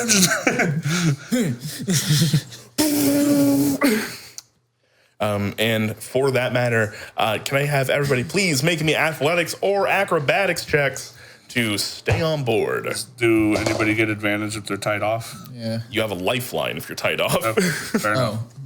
Oh. All right, yeah, we're good. 22. Am I holding on tight off? Oh, yeah. Yeah. So do I need to roll? Are you? It's still a lot of G's. We just got thrown by 4 ice giants. We all need to roll. All right, so if I'm tied off, do I get advantage then? No, just if you fail, you don't fall to your death. Okay. 13. 13. Okay.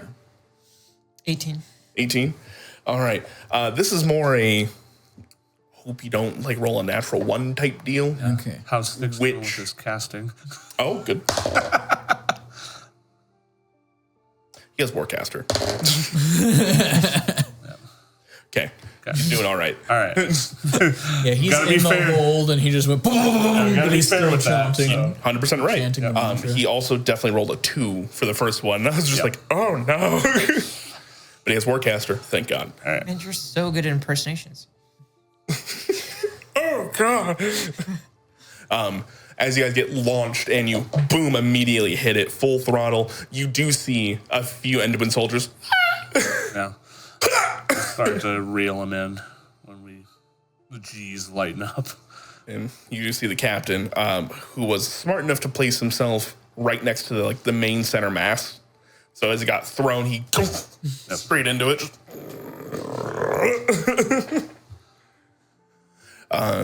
The kobolds and you help reel everybody back in. The kobolds actually rolled like a 13 plus stuff. I was going to so say, they did I'd great. like to imagine that all of us plus the crew, we did like what the cat lady did at the beginning of Treasure Planet, where like everybody he flew back and she just went. Yeah. You guys are thrown up into the blizzard. What are you guys doing? Taking us up. As high as you can? Until where it's like, I don't think I could breathe at this for any stretch of time. Fair enough. Unless we break cloud cover, and then I will. All right. This blizzard seems to be setting oddly low. I'm not saying that to give you a benefit or anything like that. I'm saying that because it does not seem natural. Yep. As you start to pull your way up out of the cloud cover. What is the look on your face, Lizzie? It doesn't seem natural. And I'm just like, the fucking stormies. Summon the storm herald in the middle of the goddamn night. God damn it, Harold. Damn it, Bobby, summon the storm herald. You guys pull up and out of the cloud cover. It is frigid cold still. You think that if you were to stay up here for too long, you will need some like around the clock ice prevention. Okay. People knocking off ice, making sure all that kind of stuff happens. That way, like the sails on the outside don't droop too much, you know. But it's not anything that you can't handle with the amount of hands you have on board now and the kobolds who are used to this. Yeah. That said, they're not used to this amount of cold for so long. Used to this, I mean, by like climbing out on the rigging. So they are all bundled up. You're just, I can handle a lot of the more dangerous measures of that, I think. You know, I could probably make a bobsled for the kobolds. Next one Probably shot, could. Kobold bobsled. Yeah.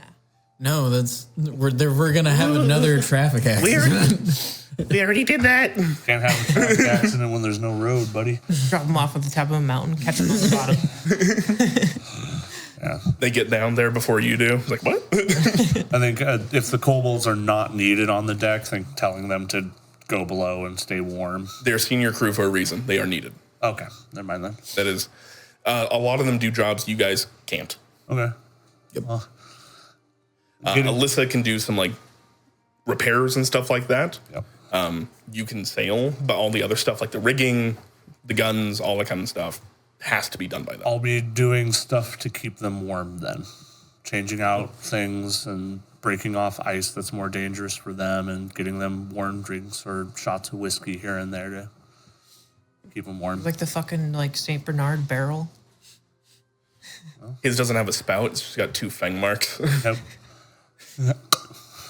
All right, here you go. Yeah, you plug up one hole until you're ready to drink, and then like Yep. just Goes to dinner, hides the fact he has fangs for an entire hour. 1 hour on the ship.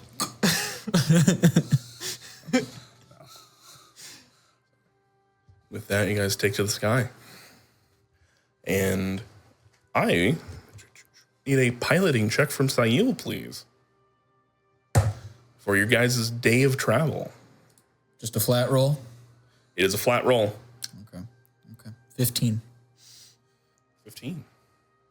Is there With possibility for Flash of Genius or anything if we need it? This is over the course of the entire day. I'm a level with you. Roll the 2. I know you have expertise. Yeah. I say calling out the guidance beforehand. Yeah, stuff like that too. Yep. Well, it was Flash of Genius. That doesn't require that. Well, yeah, I know. I silvery barbs myself. I throw Okay. a rock. Assholes. All right. As you take to the sky, the first little while goes pretty easy.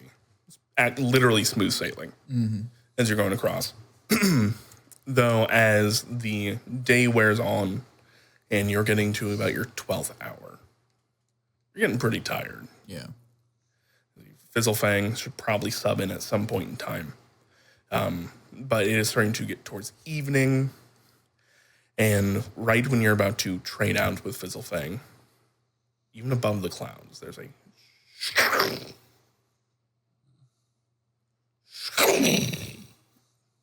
Is that happening from below us? Sounds like it's coming alongside you. As the blizzard seems to be coming up towards you. Not the clouds, just the snow. As the area around you is starting to... It becomes more and more turbulent as you see two giant birds of prey. Storms seeming to be centered on themselves as they are winging their way towards you. Point the bow straight at them. Mm-hmm. All right. Fight time. Come on, let's go. And with that, I think we'll finish a little bit early today. Darn. As we do not have enough time to get into that combat. No. I was gonna say like 30-minute in and out adventure.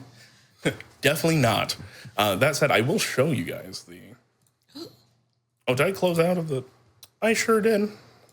Shame on me. Fingers crossed. I want combat! You don't need Sticks to come up. You know, he can just stay down there. Ooh. Not fight anything. Stop. Sorry, bud, you're only 12 hours into your 24-hour cast. Like, This is true. you're halfway. Can't interrupt it either. Halfway there. Can't resume it, right? Living on a prayer. You can run Ziggy.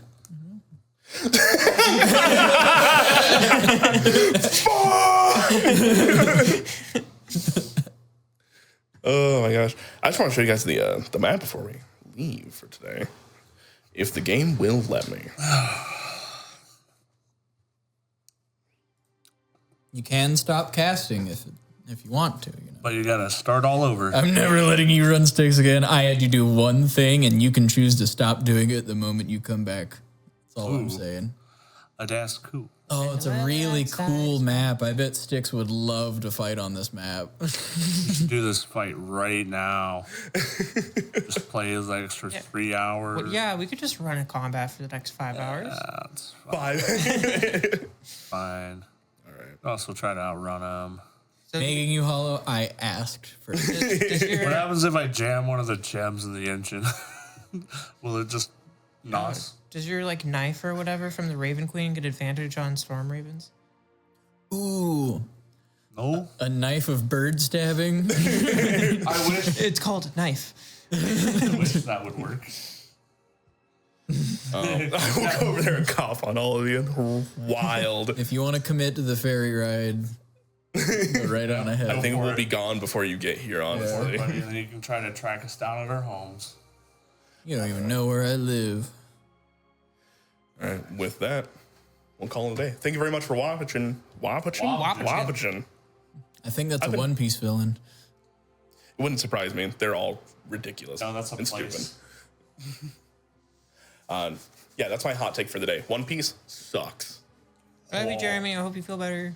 Jeremy's about to All right, I'm about to start being real honest. If that's how we want to play this game. Not a hot take, it's right. All right. We will see you all next week on the 5th. Yes, the 5th. It's going to be a wonderful time. Thank you very much. We love